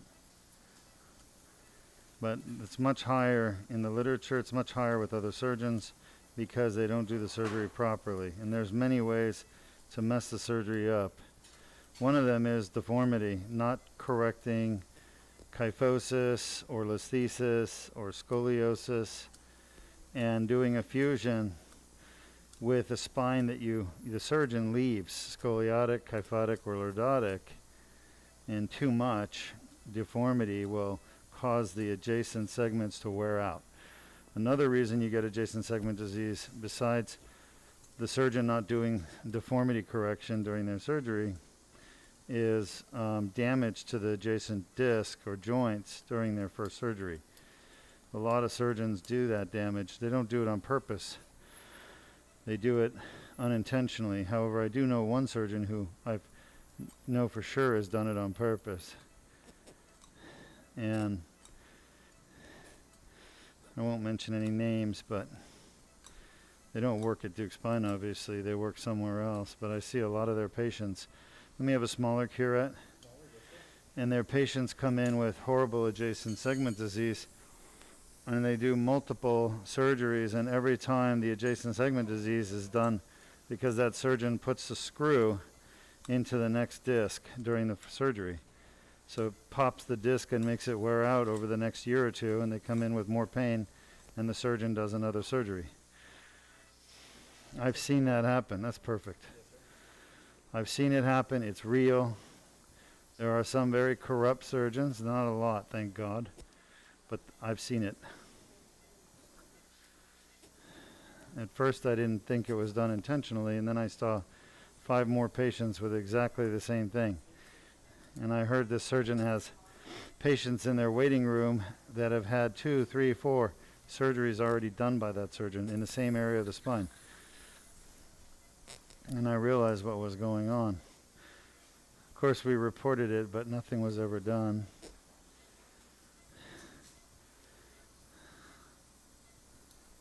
So, a lot of patients are unsuspecting about some of the problems that can happen with spine surgery. That most of the problems, honestly, are driven by the surgeons. For example, I used to do these surgeries at the hospital, and then I realized the hospital was not doing their job, their part for the patient. They didn't have the right equipment. They wouldn't upgrade the equipment. They didn't have the right personnel doing the surgery with me. Correct. They had, for example, they were using nurse anesthetists. Okay, they took all the anesthesiologists out, and they just used nurse anesthetists. And the nurse anesthetists were not doing a very good job with the patients, and the patients were waking up with pneumonia. And they were getting pneumonia after surgery and all kinds of heart problems they didn't have before. And when I investigated, I realized that they were not managing their fluids properly. Can you get that shit out of there, please? So, you know, where the surgery is done is actually important because it's not just the surgeon. There's other people involved in the care of the patient that can really mess up the surgery results. By the way, there's the herniation there. Right there. You see that? I just pulled it out right there. That little wad, that was the herniation. And there's the tear in the back of the disc right there. So this is 4-5. And we can see the herniation and the tear. I'm inside the spinal canal, right above the spinal cord. That's what we're going to go get the rest of the herniation out of there. Curette, let's see curette first, sorry. Let me have a 3 again. I need to scrape some more of this cartilage out of here. And then we're going to drill and try to save some of the bone. Okay, wipe. Oh, you didn't wipe it. You didn't wipe it. Stop wiping where there's junk. Move to a different, cleaner part of the towel. Okay? Otherwise, you're just going to end up putting it back on my curette.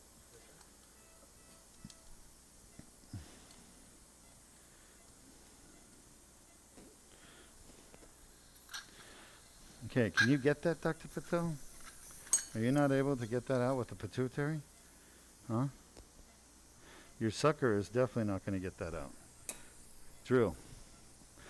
I'm going to try to harvest some bone here. This will probably be a 7.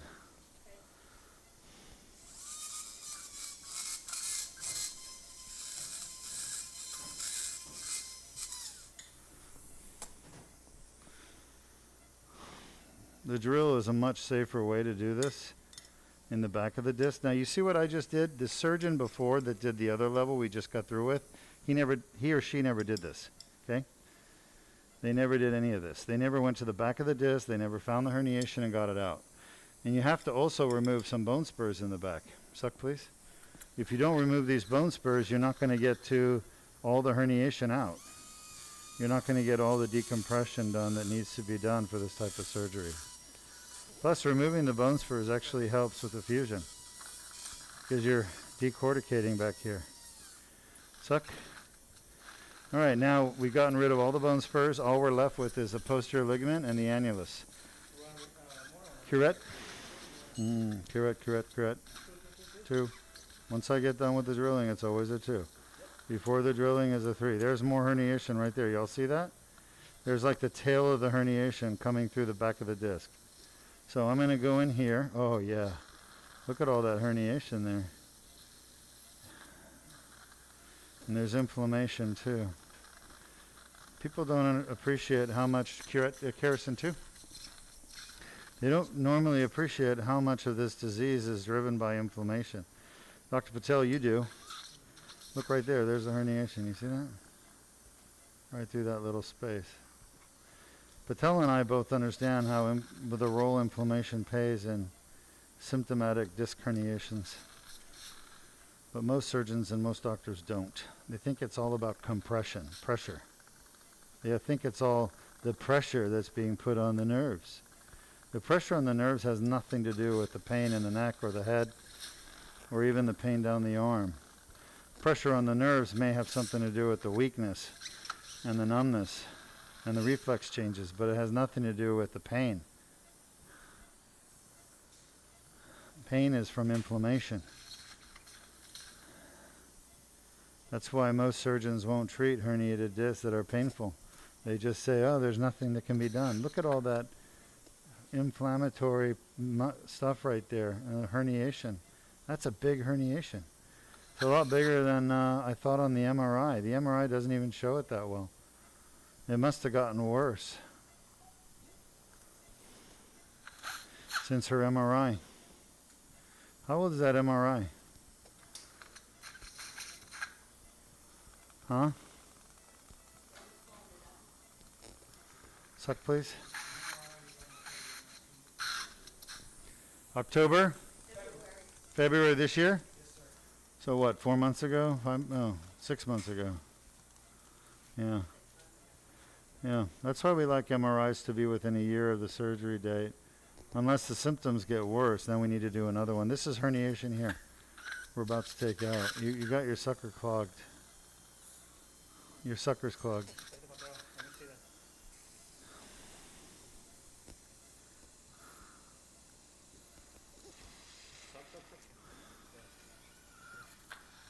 Careful now, careful. Don't go in there like a cowboy.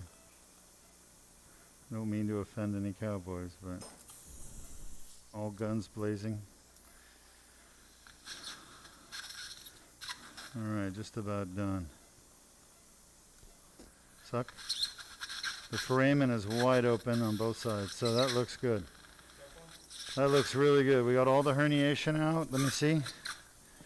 Yeah, I think this is a 7. 7? Okay. The last one was a 9 because we had to drill some more. I think this is a 7. Let me see a 7. I need to pack it, okay? Go, go. Alright, I'm gonna leave it over here. There's a couple of Can you babysit that? I'm going to drill just a little bit. decorticate, even out the surfaces. Any questions from our audience?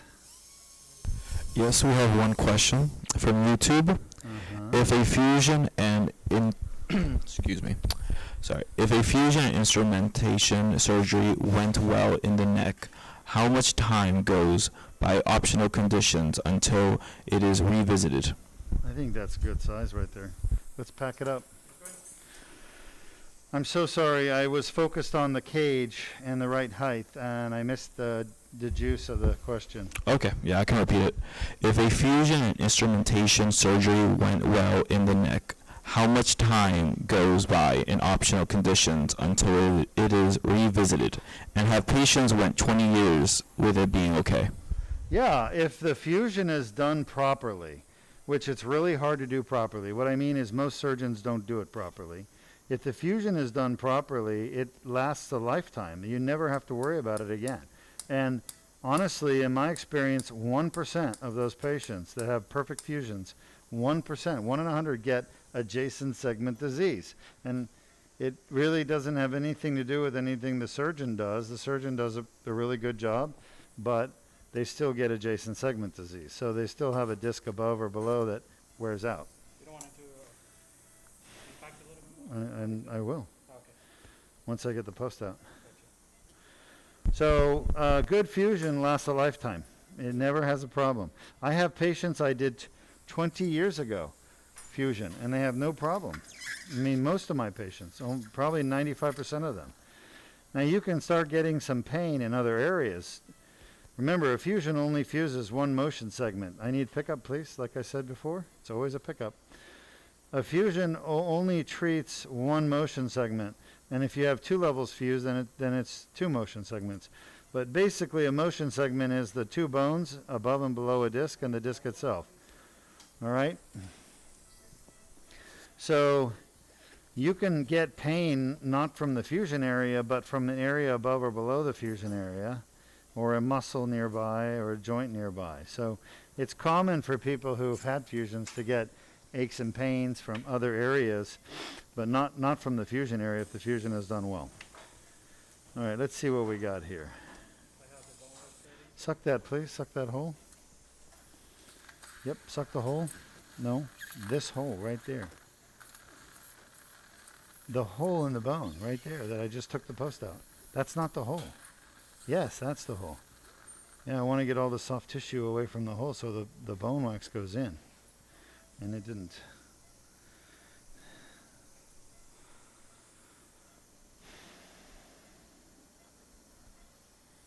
That was my fault. See what I mean? If you have a lot of slippery junk around the hole opening, and the bone wax won't go in. All right, so those holes are closed. I want to bring this in a little further with a mallet. You don't need the pickup dispenser?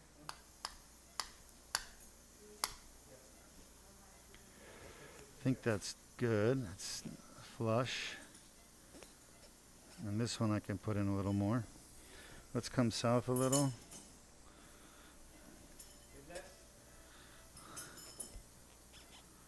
Let me have a Penfield. Hold on.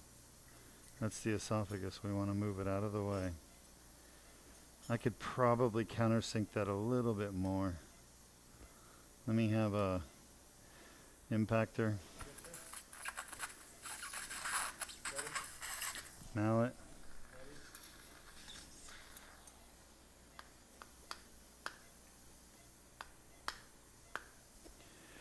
That's pretty good. And now we're going to do the last level at the bottom, which is going to be tough to get to, but we're going to use handhelds first, and we're going to re-put the self-retainers after we're done, exposing it with the handhelds. Okay, I need patels first, always, always, always. I place patels. All right. So that's the esophagus right there. Okay, that's the outer wall of the esophagus. All right, patel, get in there and hold that. I'm going to move the eye pieces. Eyes. Yep. All right, there's a little vein there, bipolar. Don't suck it. No, I wanted it. I was going to bipolar it. Why did you do that? Irrigation, suction.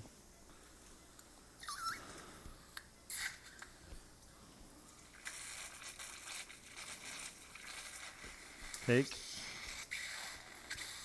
Let me have your hands. Let me have this.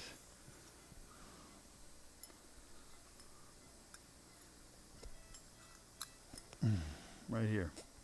Hold it in the corner, just like that. Can you do that? Yes. Suction.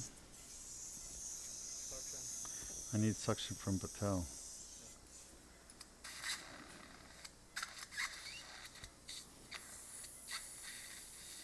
Fuck. You're kidding me. Unbelievable. Alright, there's the bone. I gotta get the bovie. I gotta open that a little more, Patel. You ready? Don't let me hit anything.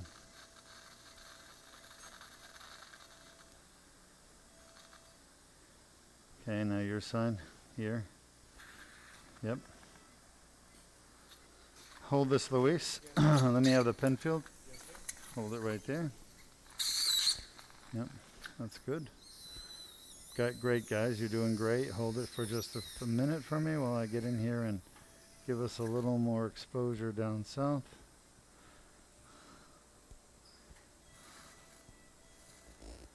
All right, that should be good. Let's have the post. Oh, actually, we need self-retaining first. Take that. Yep. Let me just look here at this. Suck here, please, Dr. Patel. You're my suction. I can't do it without you. Yeah. Let's have the bovie one more time. Yes, sir. I want to clean this up on the edge.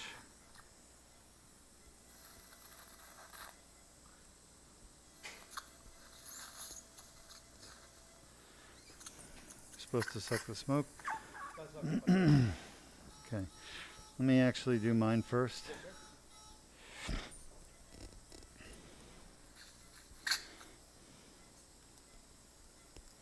And this is the 45? That's a 45. Uh-huh. Take that. All right, Patel, I'm going to come for your side. I'm going to need to... I'll try to slip in on the north end. Okay, start moving out. Yep, keep going. All right, hold it right there. Hold it there. And let me have a Penfield. I'm going to sweep the esophagus around your bottom corner.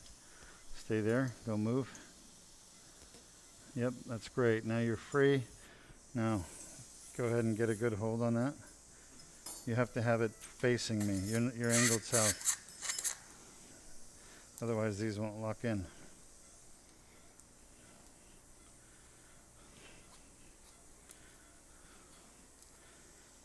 Yeah, thanks, Luis. Good job. That's the problem is the tissue, the soft tissue is there. Are you in, Patel? Yeah. Are you engaged? Engage with this. Go ahead. Push it towards me a little bit. Push this towards me a little bit and make sure it's engaged. All right, that's good. So hold on. Hold on. All right, now come out. Not so hard. You know, come out gently. Wiggle and up.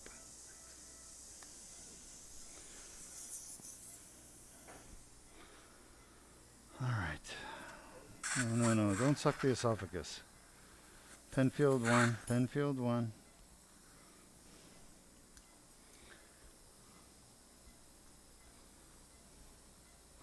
I'm gonna need the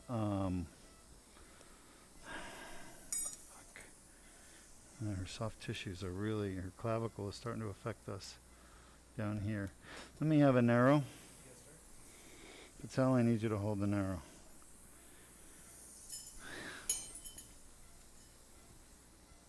Come on, I need the narrow. I need the narrow means I need the narrow, not Patel. I'm going to give it to Patel, but you don't give it to Patel. I have to place it first. Now suction. All right, let's go with the post. So that's the C7 bone right there. Your hand has got to let me come in properly. Yep, that's right.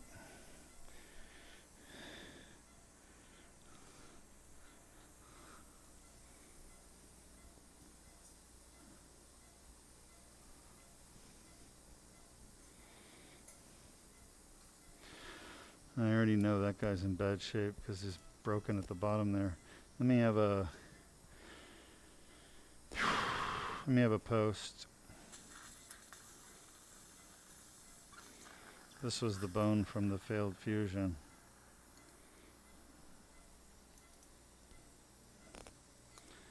I'm not going to be able to destruct that. I don't want to destruct the cage. It's a little osteophyte fracture there. Let's have a drill. Take that. I don't know that I could use the post. All right, Patel. I'm going to drill some of this away. Just don't move, okay?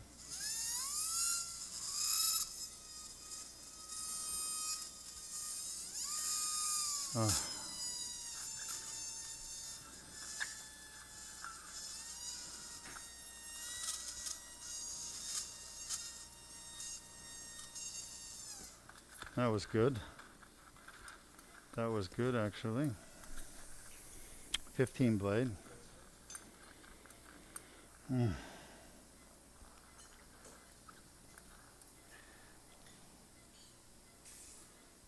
So, what's interesting is this appears to be something that was a result of perhaps the prior surgery somehow, which makes no sense to me. I think I just woke it up, so to speak. Because that's on that bone from before. Go ahead. It's very scarred, very inflamed disc. Huh?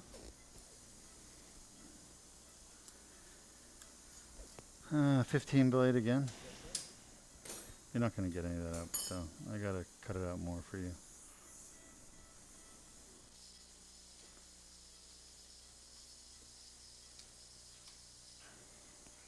This hand is really affecting me. Go ahead and move it.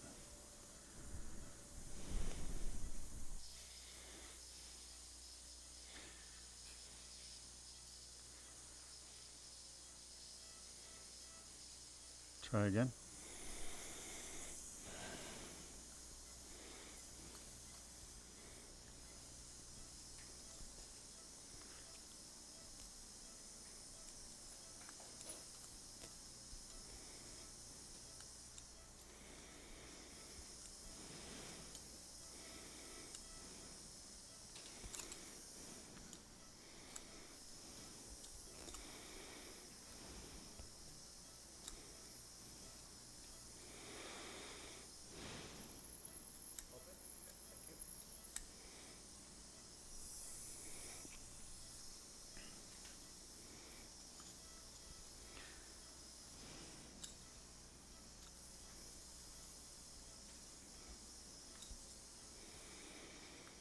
So when they did the first surgery, they actually fractured the bone there.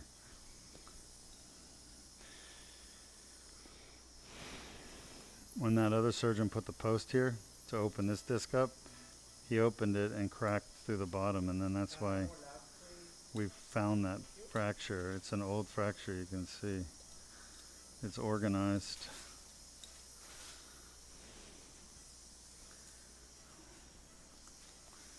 Basically, we have a fracture of C6, old, from prior surgery. Just document it. Just from prior surgery, distraction post.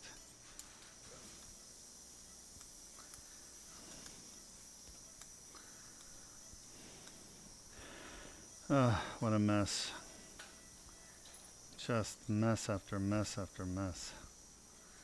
This is why surgeons don't like doing these cases, by the way. They come in here and they find all these difficult issues to deal with that are honestly very challenging. I'm just too stupid to say no. I just hate knowing that I can help somebody and let them go out and suffer. Careful over there. Never grab where you can't see.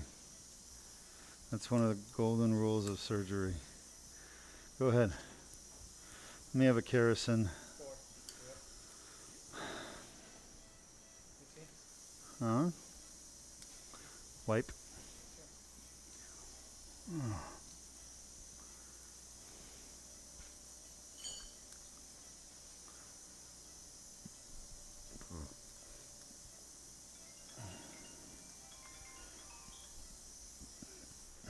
Any questions from our audience?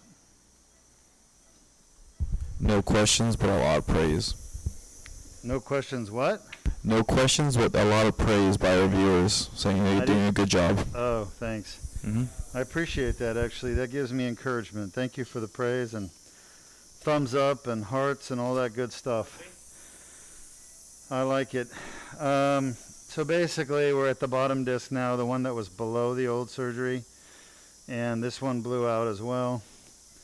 And there's a herniation. Not as bad as the one up higher. No, I think actually, no, this is the one that's worse on the MRI. So, yeah, I guess we will see something. But we're just scraping all the disc away. This is all the nucleus pulposus. This is the jelly that's in the center. People wonder what the jelly looks like. This is it. It's really not watery. It's more firm. And the reason it's jelly-like is that it's got a lot of water content. It's made out of high hyaluronic acid primarily, which is a carbohydrate. It's got like a long carbohydrate chain, I believe, and it just binds water. And our bodies use hyaluronic acid in places they want a gelatinous substance to act as a cushion, right, Dr. Patel? That's why discs are 75% water, because of the hyaluronic acid. Like the brain, for example, doesn't have any hyaluronic acid. It's all fat, made out of myelin, fat and electrolytes and neurons, supportive cells, the glia. But the point is, there's no watery substances in the brain. The brain is very fatty. All right. So really hard to get down here, but we made it. Let's see what we got. This whole bone has been compromised from the prior surgery.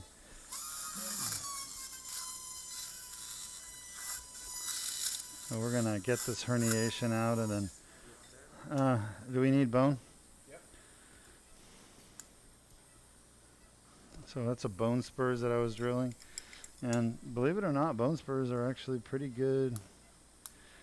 Not as good as real bone marrow, but pretty close. Eyes.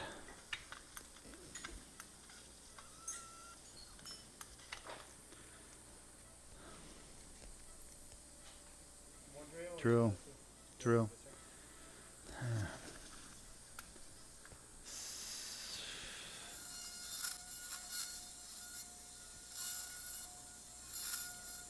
Can you imagine doing this without the microscope? It would be working in a dark area. You couldn't see anything.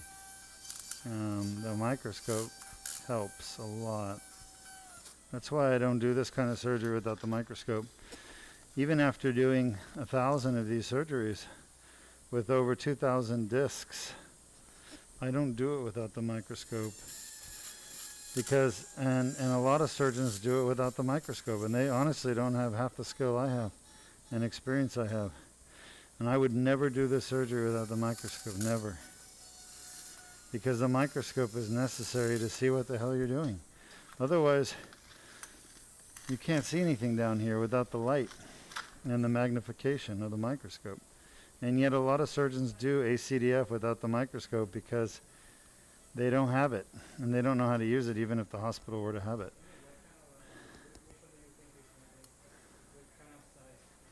This will be a 6. Show me. Show me. Yeah, this will be a 6.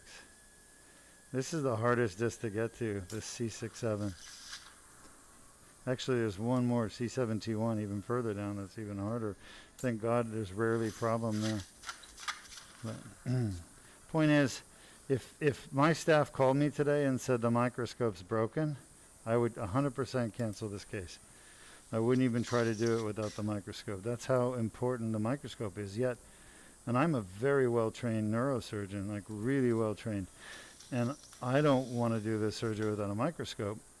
That show, I mean, how could there be surgeons that do the surgery without a microscope? Yet, probably 70% of them do this type of surgery without a microscope. They don't get the results.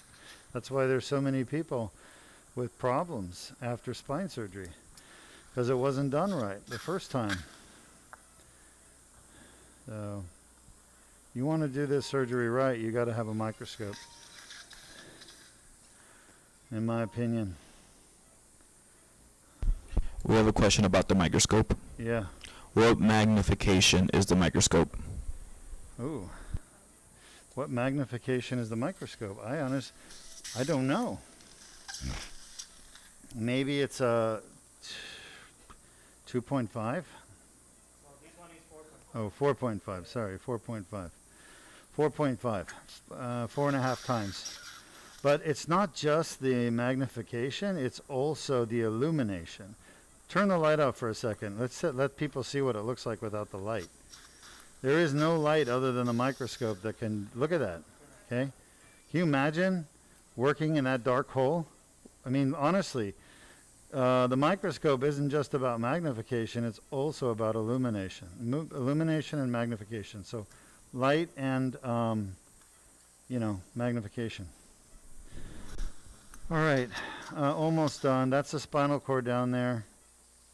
I'm going to test the 6. Don't pack it until I test it. Yes, sir. Yes, sir. That's herniation right there in the foramen.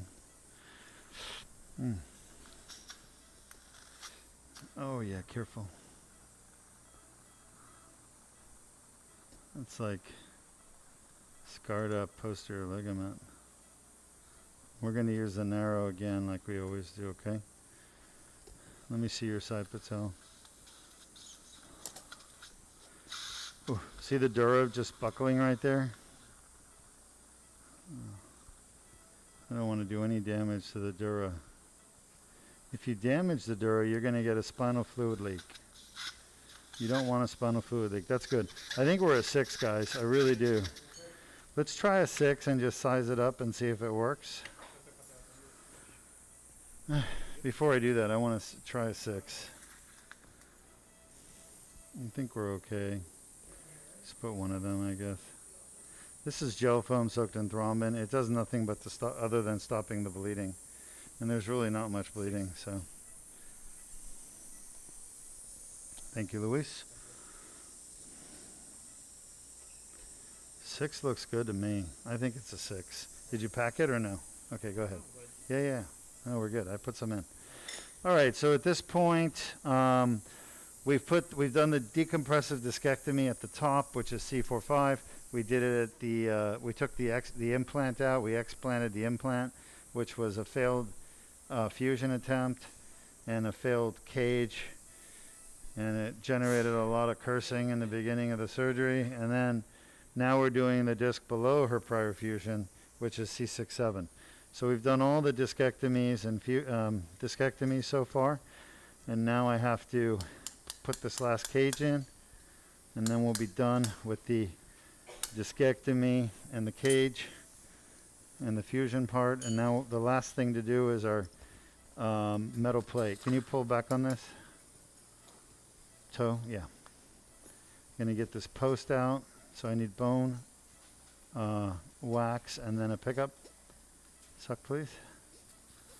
Got to plug the hole in the C7 vertebral body. You got to get that soft tissue out of my way. I would pull it towards you. That's good. Oh, you had it for a second. Good try. Let me have that. Let me have that. Let me have that. Let me see. Let me get in. Are you still on there? You got to bring this back, dude. What are you doing? Toe. Yeah, there you go. Now suck. God damn it. You gotta make sure your sucker is always open.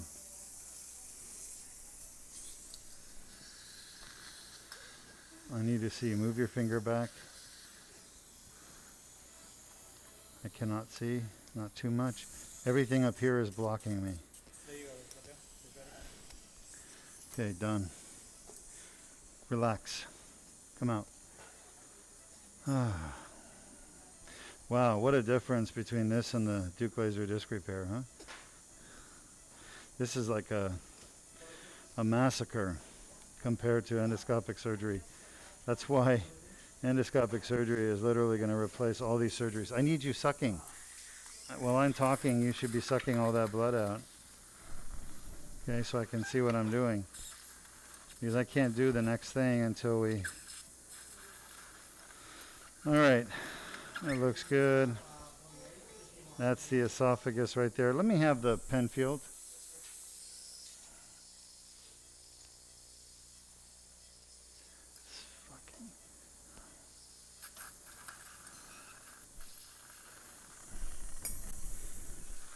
All right, any questions from our audience? We're going to start the last stage of the surgery. Pen field. Where's my pen field? I put it here. I want it. This is just delaying. There's no Already a long questions. case. Huh? There is no Don't questions. suck that over here.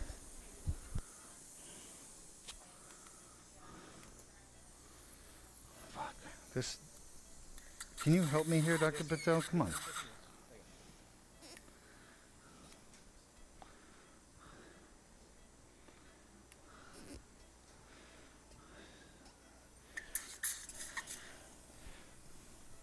Are you watching, Dr. Patel? What do you think you need to do right now? Thank you. All right. I can't see down there. We have to see that bone. Right? If we can't see C7, we can't put a plate in. Can we? What's bleeding?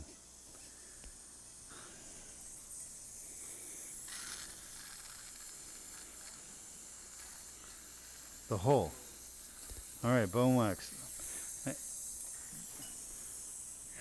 Lipless. This is just dragging out, guys. This is a waste of time. We've got to move and be more efficient with our time.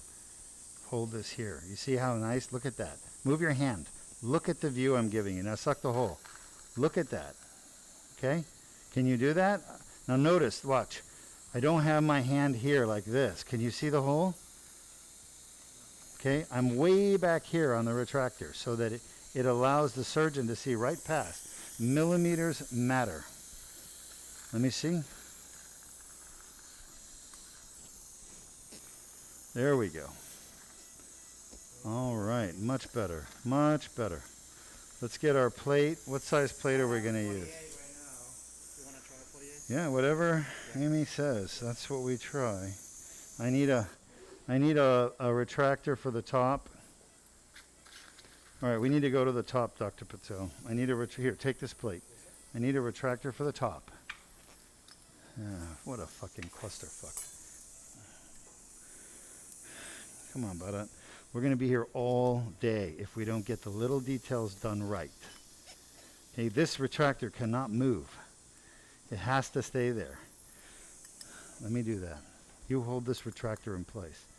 Hold the retractor in place. Okay.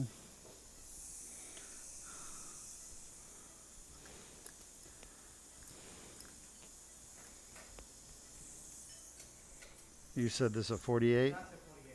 And I have right Okay. Okay. All right. But look how the blades are scissoring here, okay?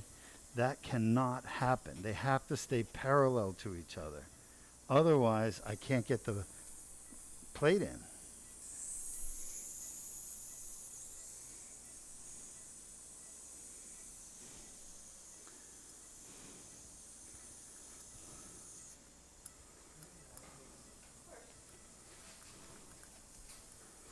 Now we got to make sure the plate fits. That's good. There. Now you see how your blade is blocking it right here? You can't have that. I got to have you move your blade over or lift it up a little bit to get the plate underneath it. All right, this looks pretty good. Let's see the top. Yeah, I think this will work. That works? Yep. All right.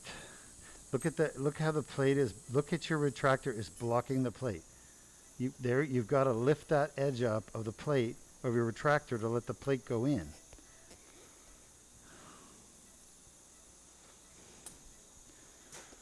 Okay. I know it's hard. Nothing in surgery is easy. Except fucking up is easy. Someone asked, what is the plate made out of? Titanium.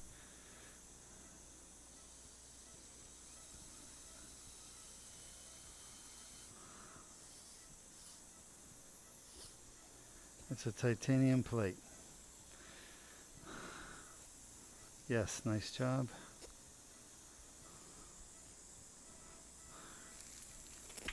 Eyes.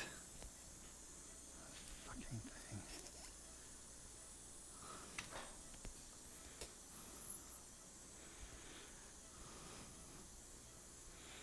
Bone is extremely sclerotic, but that's good. Got our first anchor point. Now we just gotta get the rest of the plate lined up properly, which should be a little bit easier. Handheld. Come on, handheld. This handheld is what we always use. Dr. Patel, you're letting your blades slide again. All right.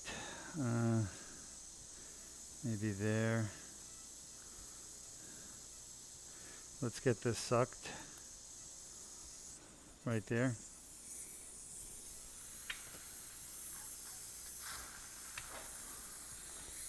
Like this, Bharat. Why is it so hard?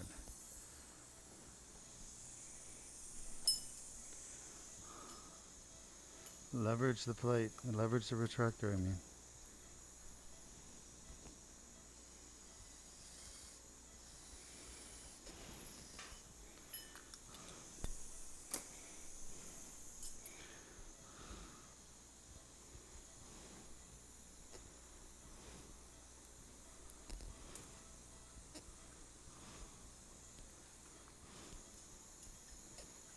All right.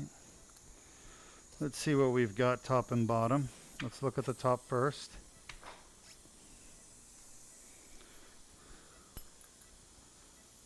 Top. Look, you don't know how to maneuver this.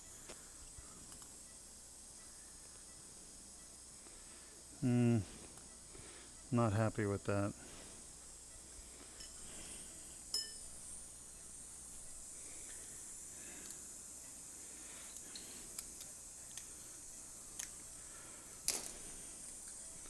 Handhelds.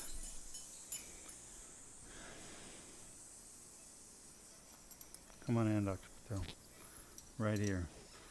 Okay. Let's look at the bottom. Bottom.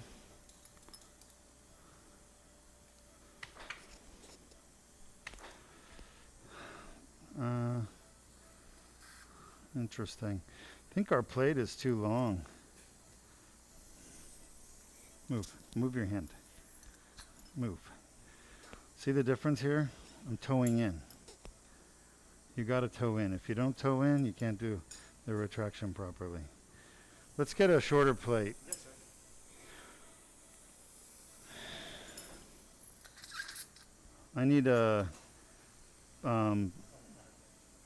I need the locking mechanism remover.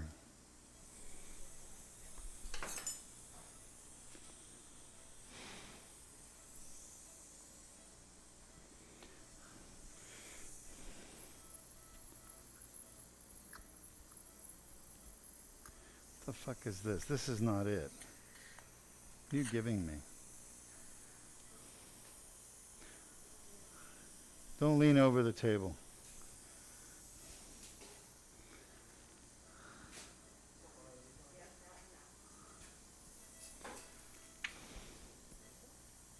It's got the little lip at the end. Yeah. When it goes to unscrew it, that lip will come around. Come on. Sometime this century, guys.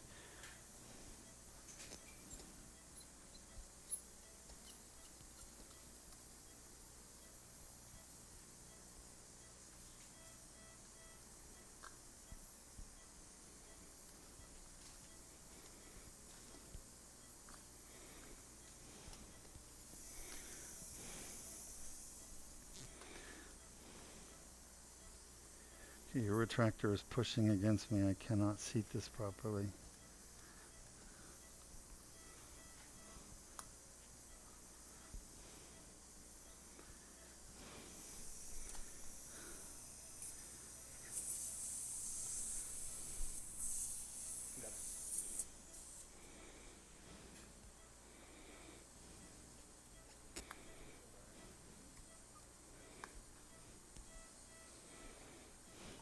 How come we got the plate wrong? Normally you're right on. Why did you choose a 48 instead of a 46er? Because the first space was larger than the gauge. No. No, it was larger because we had to drill into the bone. The disc space is still standard, 7 millimeters.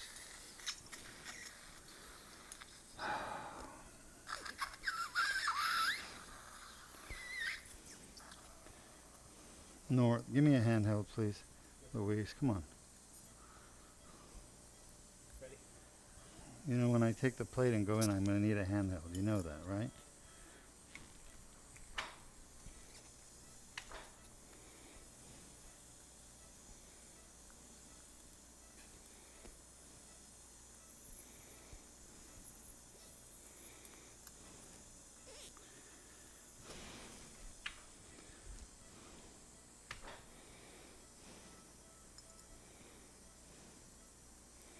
That's much better.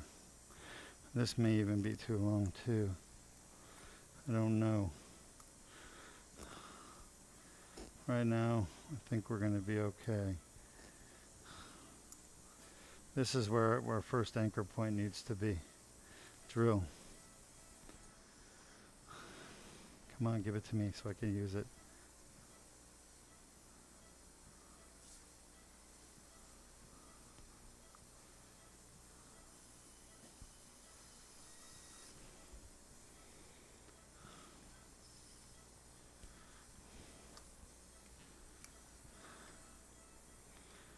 Let's see what this does for us.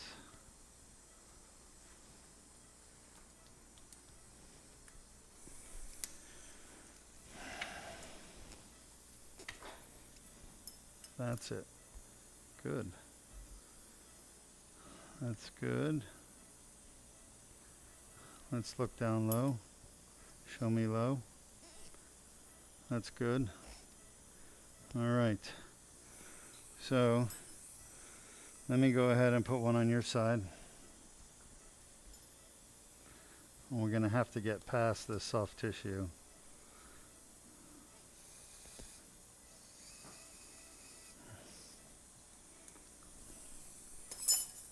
Watch that doesn't go through. I need a pen field to sweep this out.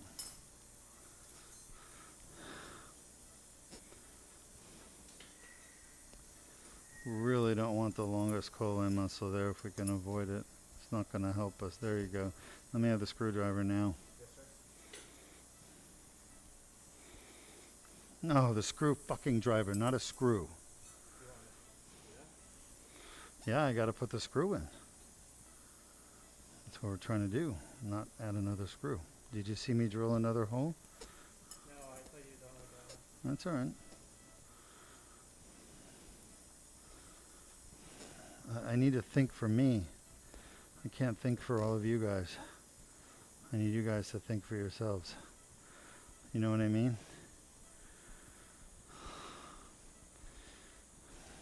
Let's go south. Come south.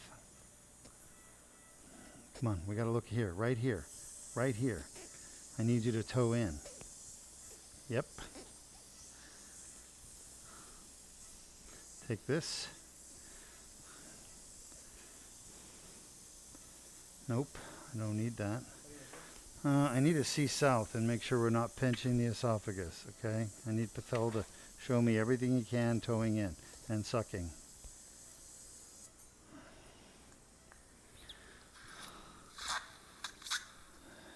Yeah. All right. Yeah, give me the drill. All right, Patel, I'm going to put a screw on my side.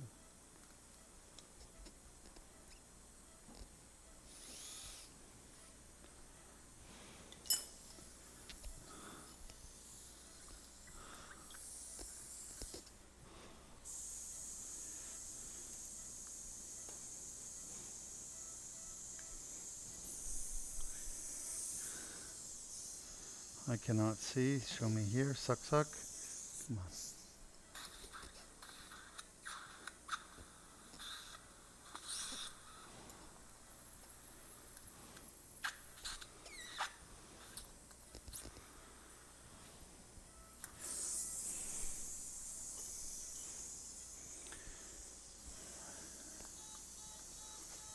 Move.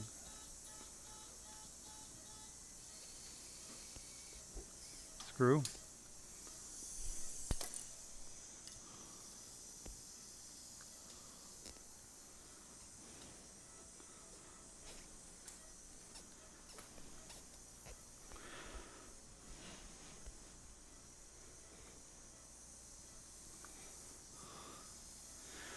Okay, that's a good start. Let's take a look at what we've got so far.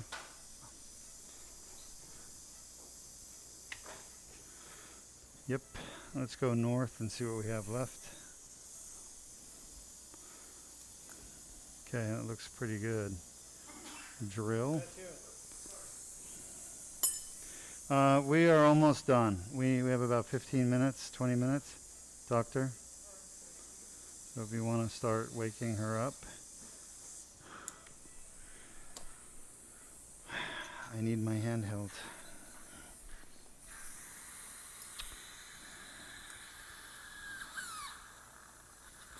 Nice job.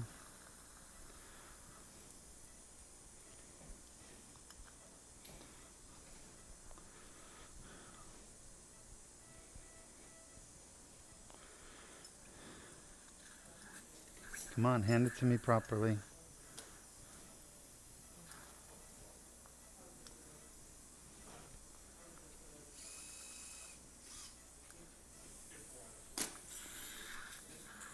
That's it, Louise. Good job.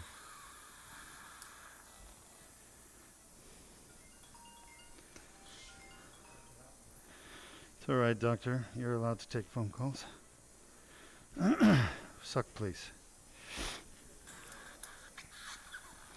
All right, I want to get these all the way down on the bone. We're going to irrigate and get hemostasis. We'll get a quick x-ray. Let's see here, Patel. Come on, follow me down. Do you see what I'm doing? You got to follow me. You can't daydream.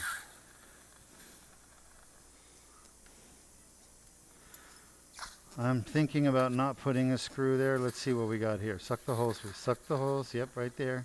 I want to see if there's good bone. Yeah, I think we're good there. And I think we're good there. So yeah, I guess I'll put 2 more screws. Come on. Mm-hmm.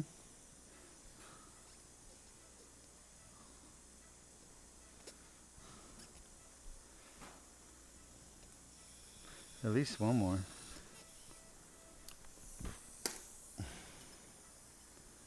That's a pretty good screw hole right there. Looks good and corticated.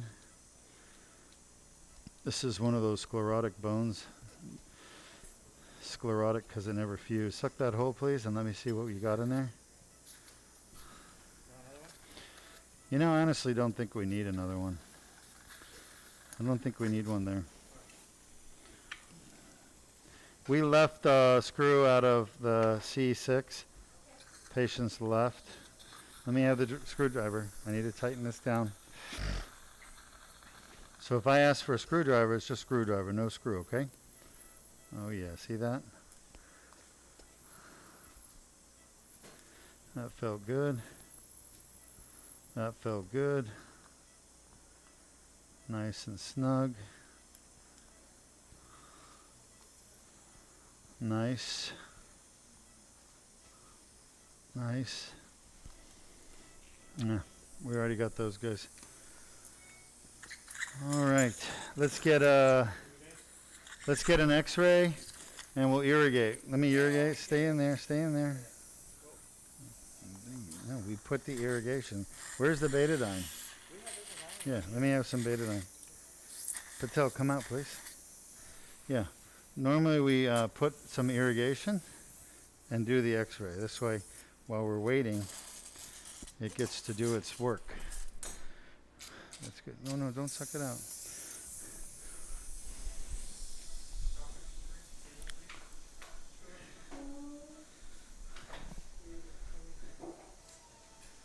What are the two things that determine the effect of an antibiotic treatment? The strength of the antibiotic, sensitivity of the organism basically, and the duration that it's left. Sensitivity and duration. I can do that. Let's just get a shot, please, and see where we are.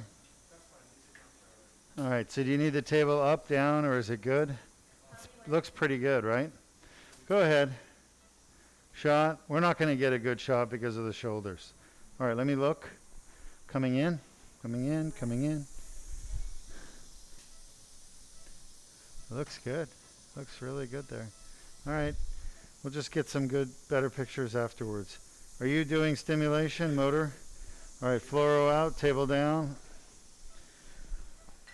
Okay, so you know we'll be closed in 15 minutes? Hopefully.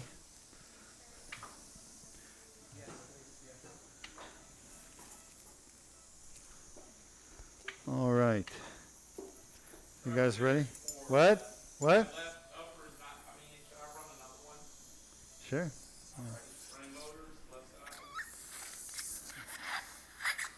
Hold this here. Hold this. Irrigation. Well, I don't think it has anything to do with what I did. Suck, suck, suck, suck, suck. Good. All right. So at this point, we're going to get hemostasis, and then we're going to close. Let's keep our blood pressure systolic below 110. Okay, doctor? Yeah, whatever you're comfortable with, as long as it doesn't go above 110. All right, and you're going to have the, you have that Avatine, or not Avatine, but what are we using, the gel foam? Okay, good, thank you. All right, so we'll start on my side, buttock. Look at all the scar tissue. All this is totally abnormal. For those of you who watched my ACDF before, you don't see all this white stuff. This is all from the prior fusion that didn't work. But you see what the point is, it's so traumatic to the body that it causes all this reaction of the body to the trauma and damage of the initial surgery, which is clearly visible on the surface. This surface right here should be smooth and white, but it's not. This is all scar tissue. And the other thing is scar tissue will bleed too. So you got to make sure you coagulate it. Okay. This is more normal. See that? That here does not look like that. This is what the area that was not operated on before. It was above. Let's see the corner. Vada, I need to see the corner. Yep.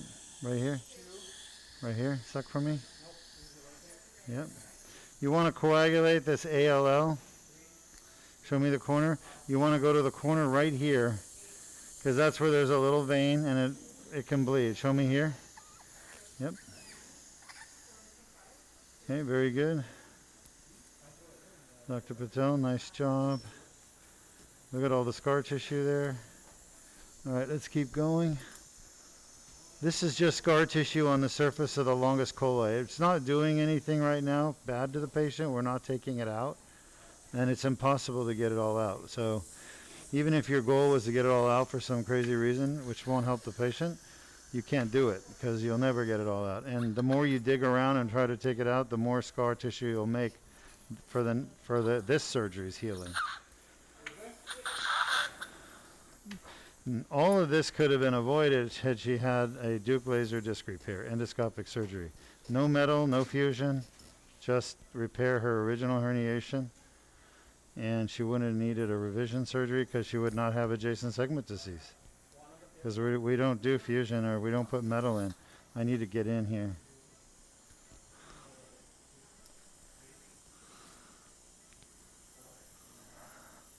Your knuckles are really blocking me.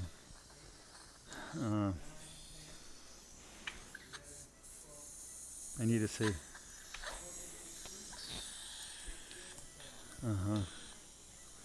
This is where the bleeding is coming from. I need to get access to this area. I need suction.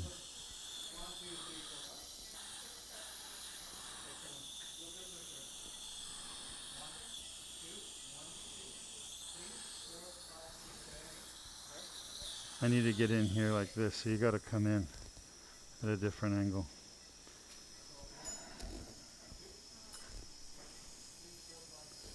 And again, it's the scar tissue bleeding. Wipe tips.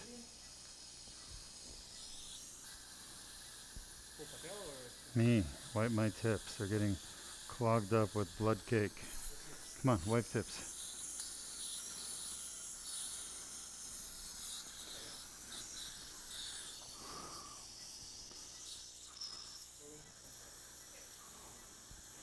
What's this? Carotid artery. Look at all the scar tissue right on top of the carotid artery.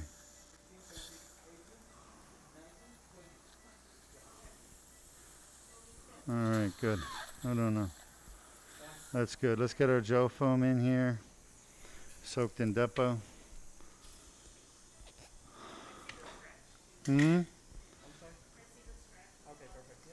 don't move, please. I'm trying to get this little vein right here while I'm waiting. Okay, good. Looks dry. Come on. Thank you so much.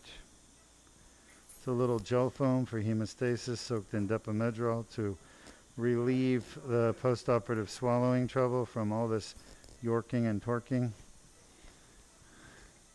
It's a little topical steroid. It's brilliant and it works wonders. All right, come on out. I don't see any more bleeding anywhere, do you? Dr. Patel, thank you so much. You're welcome to take off if you'd like. No, thank you. Thank you so much. Couldn't have done it without you. So I mentioned the microscope. If I don't have a microscope, I won't do the surgery. If I don't have a good assistant, I won't do the surgery either. It's just that important. If you don't have an assistant for this type of surgery, you're going to end up hurting the patient. You want to go to the other side?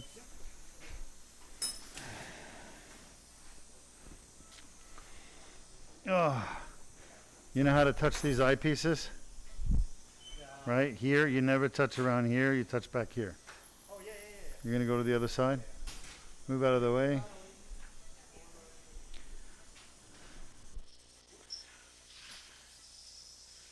So we're closing now, and this right here, in case you're wondering, is the omohyoid muscle. So we're able to preserve it. Showed you a bunch of other stuff. All right, stitch. So now I'm going to close the platysma. I need to pick it up first. Come on. Thank you. I need to find it. Platysma is not easy to find. It's under the fat here. This is it. And the reason you want to close the platysma, if you don't close it, the patient will have a kind of an ugly scar because there'll be too much tension on the skin. The platysma muscle closure helps prevent that by absorbing some of the tension of the wound. See, all these soft tissues, they're going to swell. My hands are a little dry.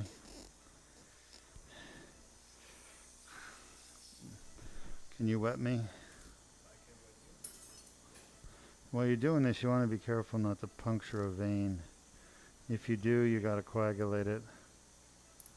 So I'm watching every one of these carefully to make sure I don't puncture a vein.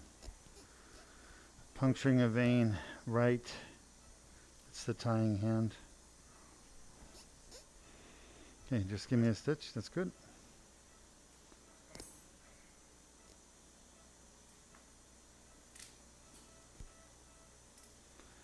And the reason you close the platysma is that it has a fascia. Fascia means a well-organized tissue layer. Everything else is fat, and it's just going to pull apart. So you have to get the fascia. If you don't get the fascia of the platysma, you don't have good strength of this closure. The other reason you close the platysma is it's a barrier to infection. And honestly, The microscope's very helpful in seeing it. If I didn't have the microscope, I don't think I could see it, because it looks a lot like the fat, but it's a little bit pinker. Muscle's pinker. Come on.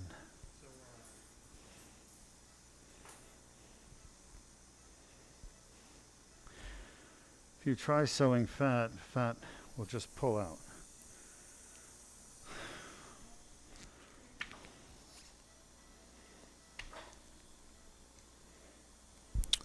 Doctor, we have a question about plate size. About what? Plate size. Plate size. Yes. All right. If the plate, well, yes. So, what determines the best plate size and fit? Yeah, it's a great question. Really, really intuitive. So the key is to have the holes at the top and bottom of the plate line up with just above or below the end plate of the vertebral body you're putting it in. So those holes should literally hug that end plate. You don't want the holes to be in the middle of the vertebral body at the ends. You want it to be just barely into the vertebral body. And the reason is a lot of these settle. And as they settle, they'll sink. And you want to make sure it doesn't sink too much. Otherwise, if it sinks too much, then you get a deformity. And the top of the plate will go into the disc space above or sink down to the disc space below. Scissor. If the top of the plate starts rubbing on the next level of disc space, you're going to get adjacent segment disease. So that goes along with proper surgical technique to prevent adjacent segment disease.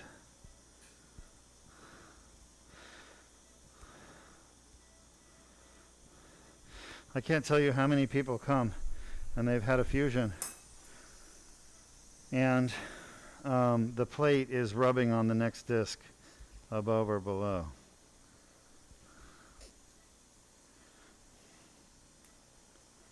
I like to close this layer. Everybody does this different. I have the wrong pickups.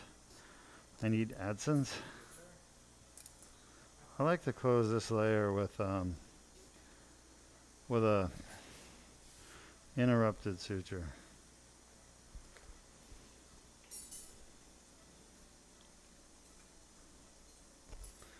Some people use running. Pretty much everybody else uses running. I think running's fine. But the problem with running is if you mess up one of them, you got to start all over again. And the truth is, I'm not perfect at it, but if I make a mistake, I don't want to have to start over again. I'd rather just fix the one and not have to do all of them over. But for those of the people who don't mind doing the running suture, it's fine. We have a question from Facebook. How long is the incision? The incision is about 5 or 6 inches. 5 or 6 inches, probably about 6 inches.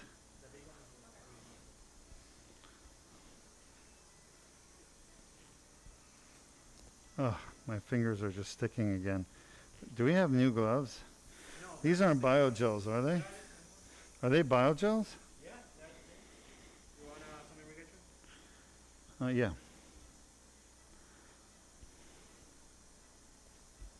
By the way, these are inverted. And I use the microscope to do it. Pretty cool. The microscope allows you to see things better. One of the only people that probably close these wounds with the microscope, but my feeling is, hey, if you got it, you might as well use it. Oh, this is so sticky here, Luis. Come on, help me out here. Stitch. Sir, I have a quick question. So, Mhm. put some stair strips on top of that, and Yeah. do you want some alpha on top of that? Some triple antibiotics, or what will you? I just kind of Steri strips stair strips and that's pretty much, and then you want and a the bandage. Yeah. on the No. bandage. No Telfa, no Excellent. Just the bandage. no antibiotics. Yeah, yeah, yeah. Thank you very much. Thank you. Yeah, no, excellent.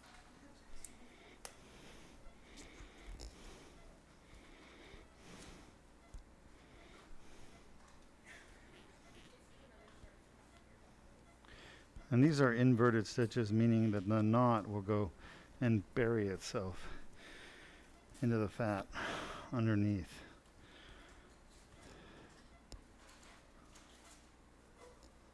So,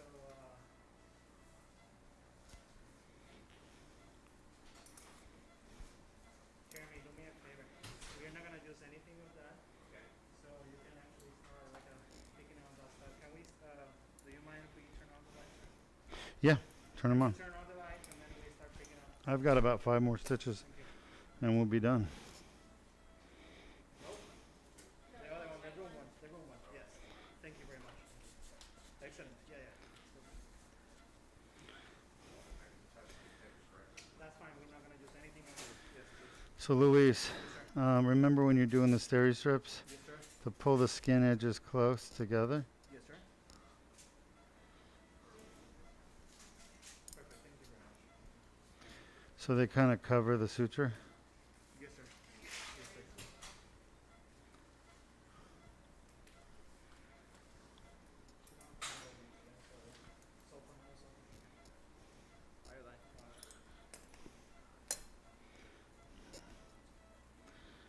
That one may not be.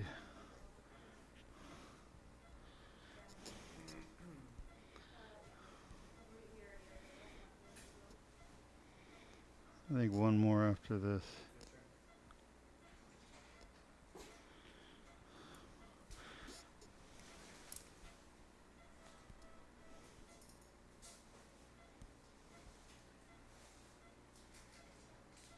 EMG's clear, transport is water flow, clear SCPs bilaterally, and I did get that motor came back on that left side. I did a small and changed the train from 7 to 11, and I have it.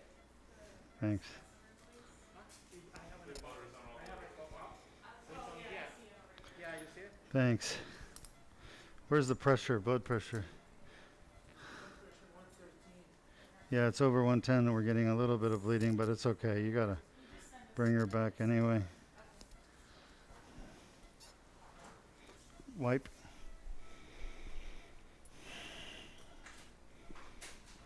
Last one. All right, if you have questions, feel free to type them up. I'll come answer them for you in our broadcast room. Other than that, I think our next surgery is a laser. Is the next one? Is the next one a 2-level thoracic, 2-level lumbar, or a one? Okay, and then the one after that is. Got it. The big one. That's fine. So, doctor, you able to do this, or you want me to do it? Right on the knot, okay? Yeah, yeah, no. But don't cut the knot out. No, no, no. You know how to do it? Yeah. And slide it down. Something happened there. Oh, those are too long. Those are too long. Yeah, you can't do that. Not with these. Okay, you can do that with other layers, but not with a sub-Q. Okay, a sub-Q, you have to literally be on the knot so that the wires disappear. Otherwise, they're going to stick out of the skin. See the difference?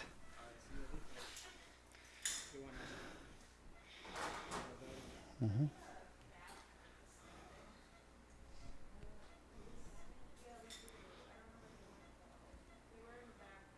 You don't know where what went?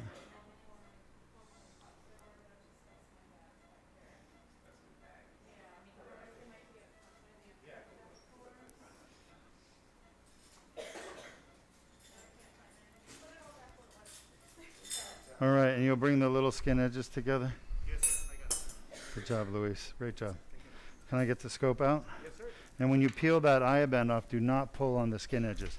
It'll rip it right open. You understand? Let me show you what I like to do. Scissor. So watch this. I get the edge like that, and I put this here, and I just do that, just gently. So that lifts the eye band off the skin, and then you cut the eye band. You have a nice place to work, okay? Thanks, everybody. Great work. Go ahead and write up your questions for me. Let's get x-rays in recovery, not the OR, okay? Recovery room. I don't want to hold up the turnover. No complications. EBL, I'm going to call 10 mil. And this is a, I'll type up what it is. All right. Yeah, but it's a exploration and revision at 5/6 and removal of this inner body cage. Okay, went well. For the patient standpoint, it went well. It was challenging at times, but we got it done. Team did a great job. Team did a great job. I'll be right there, okay? So let's get questions typed. The pain level got to about an 8, a 9. The right side of my body from the waist down was pretty much useless and in pain constantly. The pain was chronic. It was an aching, stabbing. It became unbearable. It became where I didn't want to get out of bed. I didn't want to talk to anybody. I didn't want to do anything. I had the pain every single day in my low back. It's torturous. I can't go to sleep at night. I can't lay down. I can't sit for too long. Can't stand for too long. I couldn't sit. I couldn't stand. I couldn't walk more than 50 feet. It's excruciating. Sends excruciating pain across my back. Gets down to my hands where my hands are numb. I had no life.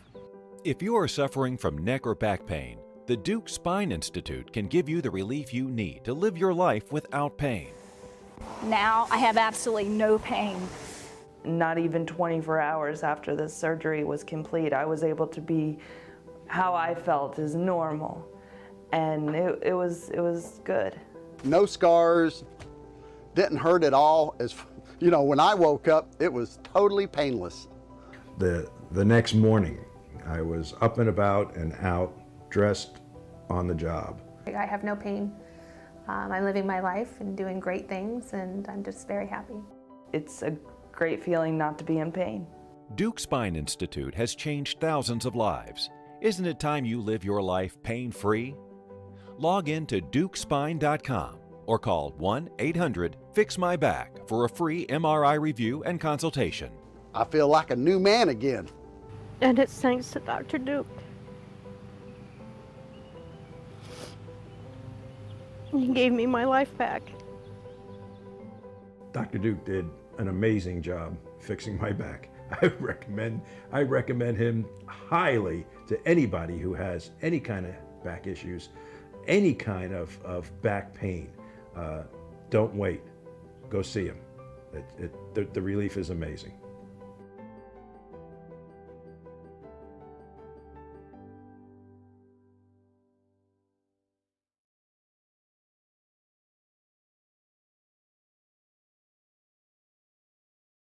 The pain level got to about an 8, a 9. The right side of my body from the waist down was pretty much useless and in pain constantly. The pain was chronic. It was an aching, stabbing. It became unbearable. It became where I didn't want to get out of bed. I didn't want to talk to anybody. I didn't want to do anything. I had the pain every single day in my low back. It's torturous. I can't go to sleep at night. I can't lay down. I can't sit for too long. Can't stand for too long. I couldn't sit. I couldn't stand. I couldn't walk more than 50 feet. It's excruciating. Sends excruciating pain across my back. Gets down to my hands where my hands are numb. I had no life. If you are suffering from neck or back pain, the Deuk Spine Institute can give you the relief you need to live your life without pain. Now I have absolutely no pain. Not even 24 hours after the surgery was complete, I was able to be how I felt is normal. Feeling good? All right. You are ready. I need to count that. 3, 2, 1. All right. Hi there, everyone. This is Dr. Deuk Laser.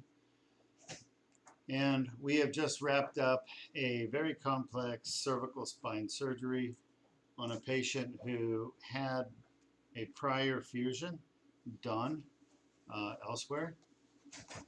And that fusion didn't work out. It didn't fuse. Number one, the bones never fused together. And so what's happening in a fusion, just so we can understand? We're taking a motion segment, which is the vertebrae, and the disc between it. Nobody talks about the facet joints and the spinous processes back here, but they're also part of that motion segment. We're taking that motion segment that normally moves. It's got about 3 degrees of rotation and about 5 degrees of flexion extension. We're taking, that's a normal motion segment. We're taking it and we're cleaning out the entire disc. So this is an interbody, that's the body. Inner body is in between bodies. Inner body is the disc. We take the whole disc out.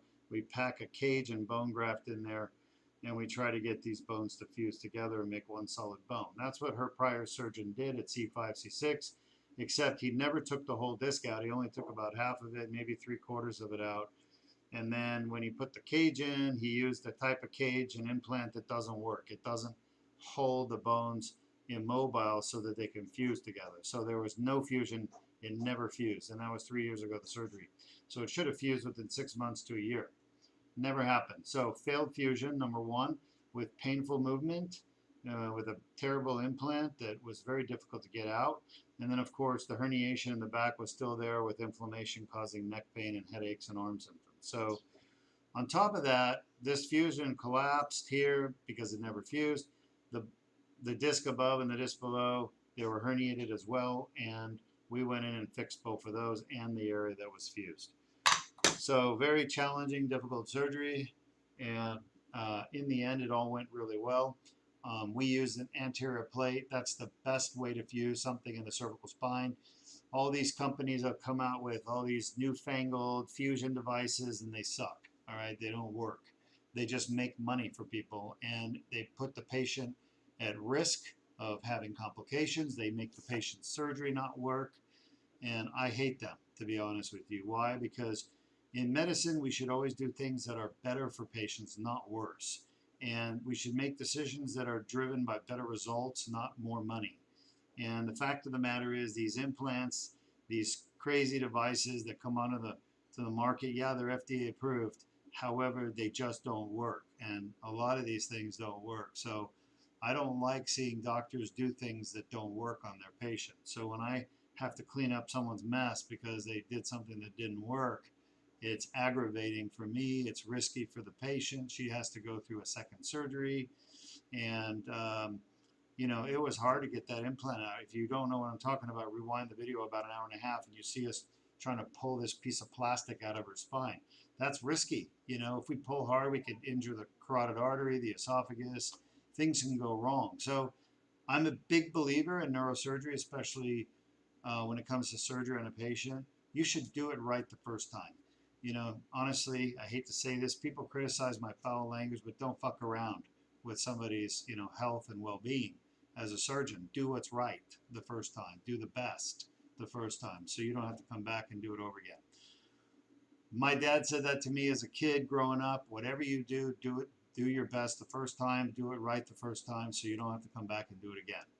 And when I didn't do things right, and not because I didn't want to, I made a mistake, I didn't just pay attention, didn't follow directions, I was stupid during doing it, and I had a bad outcome, Dad would come in and say, do it again, make me do it again, all right? So that lesson, that philosophy has been ingrained in my life and in my work. So when it comes to spine surgery, I don't do implants or procedures that don't work well. Artificial discs don't work well. They pop out, they fail, patients still have pain afterwards. I don't do them. I don't do them anymore. I did them 20 years ago when they first came to the United States at University of Florida. We were one of the first universities putting them in. Cervical, lumbar, they don't work well at all, so I don't do them. Okay, stuff like today's implant, it's garbage. It's got no real fixation, and in my opinion, it's destined to fail. So why put it in the first place? You're just dooming the patient to another surgery. It makes me angry because I got to come in and clean the mess up, and I honestly don't care to do that. but I do it for the patients because I want them to get better. But it makes my day miserable. So that surgeon's selfish act has created a lot of problems for the patient, having to have a second surgery and have more discs fused, but it's also ruined my day, and for no good reason, okay? So everything in the end went fine. We got the plate in. I was happy with the result. I think the patient will do very well. You know, what kind of things can you do that lower your chance of a good fusion? Number one is probably some type of an activity that will prevent the bones from being stable and not moving. So some type of contact sport where you're banging your head, your neck, like football, rugby, powerlifting. I've had patients who've had fusions and they went out and they did things they're not supposed to do. And of course, the bones may not fuse as a result of those activities. The second thing you can do is smoking. Any kind of nicotine product, whether it's vaping, nicotine gum, cigarettes, whatever. That nicotine gets inside your body and basically it narrows the arteries really tight so you don't get very good circulation down by where you need it, where the fusion is occurring. You need good circulation. So nicotine products, stay away from them. Overly aggressive physical exercises and contact sports, stay away from that for about 6 months while your fusion is healing. The other thing you can do that's going to make your fusion not work is don't use your brace. So we give all of our patients that have fusions a neck brace or a back brace, depending on what part of their spine is being fused. Wear your brace. That, you know, reduces the amount of movement going on. Sure, it's going to cause your muscles to ache, but it keeps the spine stable and immobile so that the fusion can occur. The enemy of fusion is poor nutrition, nicotine and other substances that restrict blood flow, and movement. Any kind of movement where bones are fusing is going to prevent the fusion from happening. And then you just get scar tissue like we saw today. All right, what questions do we have? So one question about the plate. If the plate is too long, what implications will it bring? Will it reduce movement or cause pain? If the plate is too long, let me show you what I'm talking about. Okay, you all see that metal plate there? Okay, good. So when the plate is too long, the top of the plate, for example, let's pretend the top of the plate's too long. It's going to come up here, higher up, and it's going to affect the next disc up. All right, you can see the next disc is right there. You don't want this metal plate pushing on this disc. This is mobile, this is immobile. So something like that's immobile is just going to rub on the disc and cause it to fail. So you want the plate to be exactly as you see it here. The screw hole should be at most at the middle of the vertebral body and really closer to the end plate. So you don't want a plate that's too long because that's going to cause the plate to rub on the next disc and cause the next disc to wear out quicker. And then you get adjacent segment disease. Okay, next question is, what is the difference between EBL and today's procedure? What's the difference between I guess the disc laser repair. the Deuk Laser Disc Repair? Yeah, and today's procedure. That's All what I'm right, trying to say. well, no problem. So here's the basic problem that we're all dealing with, a herniated disc. Bone, cushion between the bones, herniation right there. Okay, here's the view the surgeon has, right here. We have this view of the disc. See that? That's what you saw today, right in the middle, and I actually went in there and I started scraping out the disc. What we don't have is the side view, which would be nice. So what every surgeon does is they scrape this whole disc out just to get to the back where that herniation is. Okay, you see the herniation back there? They really want to get to that, but they have to go through that to get there. And that's what we did. We went through that crack. That crack is the disc space. We scraped out the disc, we had the crack. At the back of the crack is the spinal cord and the nerves, okay? So what the Deuk Laser Disc Repair does is we go through the skin with a little 4mm cut. We don't do all that dissecting you saw in the beginning. We leave all the natural tissues alone, and we go in with basically a coffee straw through the disc. That's how big it is. And we get to the herniation in the back, and I zap it away, just the herniation. I leave the rest of the disc alone. So there's no metal, there's no fusion, there's no artificial disc. It's the best surgery in the world for a herniated disc. Okay, that's why we do it. Because we had to take all this disc out in the front and in the middle of the disc, now we have a gap. We had to put the spacer in there, the plastic spacer, and do a fusion with a metal plate. Okay, so once you're taking the disc out, the whole disc out to get to the piece in the back, you either got to fuse it with a cage and a plate, or you got to put an artificial disc in, one or the other. Okay. And now we have one last one as a story. I've been told that my C4-5 and C5-6 is narrowing, being that I have lots of pain in the area. The neurosurgeon says that it does not need surgery right now, though it worsens down the line. He spoke about replacing discs and other discs. So in meantime, what should I use to take care of that? Well, so this is one of our viewers who has a herniated disc at C4-5. I assume you're having pain in your neck. So what kind of symptoms can a herniated disc in the neck cause? The most common symptom is neck pain. Pain right inside there, and it hurts, and there's just no way to get rid of it. And that's the kind of pain that we treat here at Deuk Spine Institute. We get rid of that pain for you.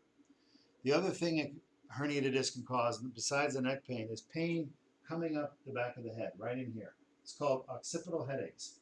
And we call those cervicogenic headaches because they come from the cervical spine. So neck pain, cervicogenic headaches, and then pain shooting down your arm. Pain shooting down your arm is radiculopathy. Weakness in the hand or arm, numbness and tingling. If any of those symptoms are due to a pinched nerve in your neck, including neck pain or headaches, we can fix all of that with surgery. I would not wait. Pain, radiculopathy are bad things. You don't want to live with them. A lot of surgeons tell you just to live with it. I don't agree with them. We can fix it so easily these days. There's no reason to live with pain. It literally changes your psychological makeup. Pain, chronic pain will change the way your brain works. And it makes you moody, makes you unhappy, it makes you not enjoy life. It makes you irritable, impatient, like me. No, seriously though, chronic pain is bad. If you're having this pain in your neck for more than 2 months, don't wait. Go get it fixed. Problem is surgeons aren't going to fix your pain because they don't believe in operating on neck pain. They don't think they can fix it. They can't fix it. All right? They're taught to treat arm pain, not neck pain, arm pain. Weakness, numbness, tingling in the arm. So the thing the surgeon wants to know from you is there nerve damage causing arm symptoms? Is there spinal cord damage causing weakness in your legs and arms? If those two things don't exist, they're called radiculopathy and myelopathy. They don't exist and all you have is neck pain, they're not going to recommend surgery for you. You're condemned to live with neck pain and headaches because they don't know what's causing the neck pain and headaches. They don't know how to fix it. Okay, it's that simple. And we do at Deuk Spine Institute. That's what we do every day. They have a follow-up to that they're speaking about putting steroids and epidural injections in her neck area and spine. Mm-hmm. Is there something I should be aware of with their plan to help me? Yeah. So the good question, this patient has a herniated disc in the neck with neck pain and symptoms from the herniation. And those symptoms are inflammatory. It's from inflammation in the herniation right in the back there. They're talking about doing steroids, like a steroid injection. We call those epidural steroid injections. Nothing wrong with doing that. It won't fix the problem. It'll help ease the pain, maybe for a week, a month, maybe even at most a year. But your pain will come back again because the steroid injection is not fixing anything. All right. And that is all, sir. All right. We'll see you all for the next surgery. Thank you.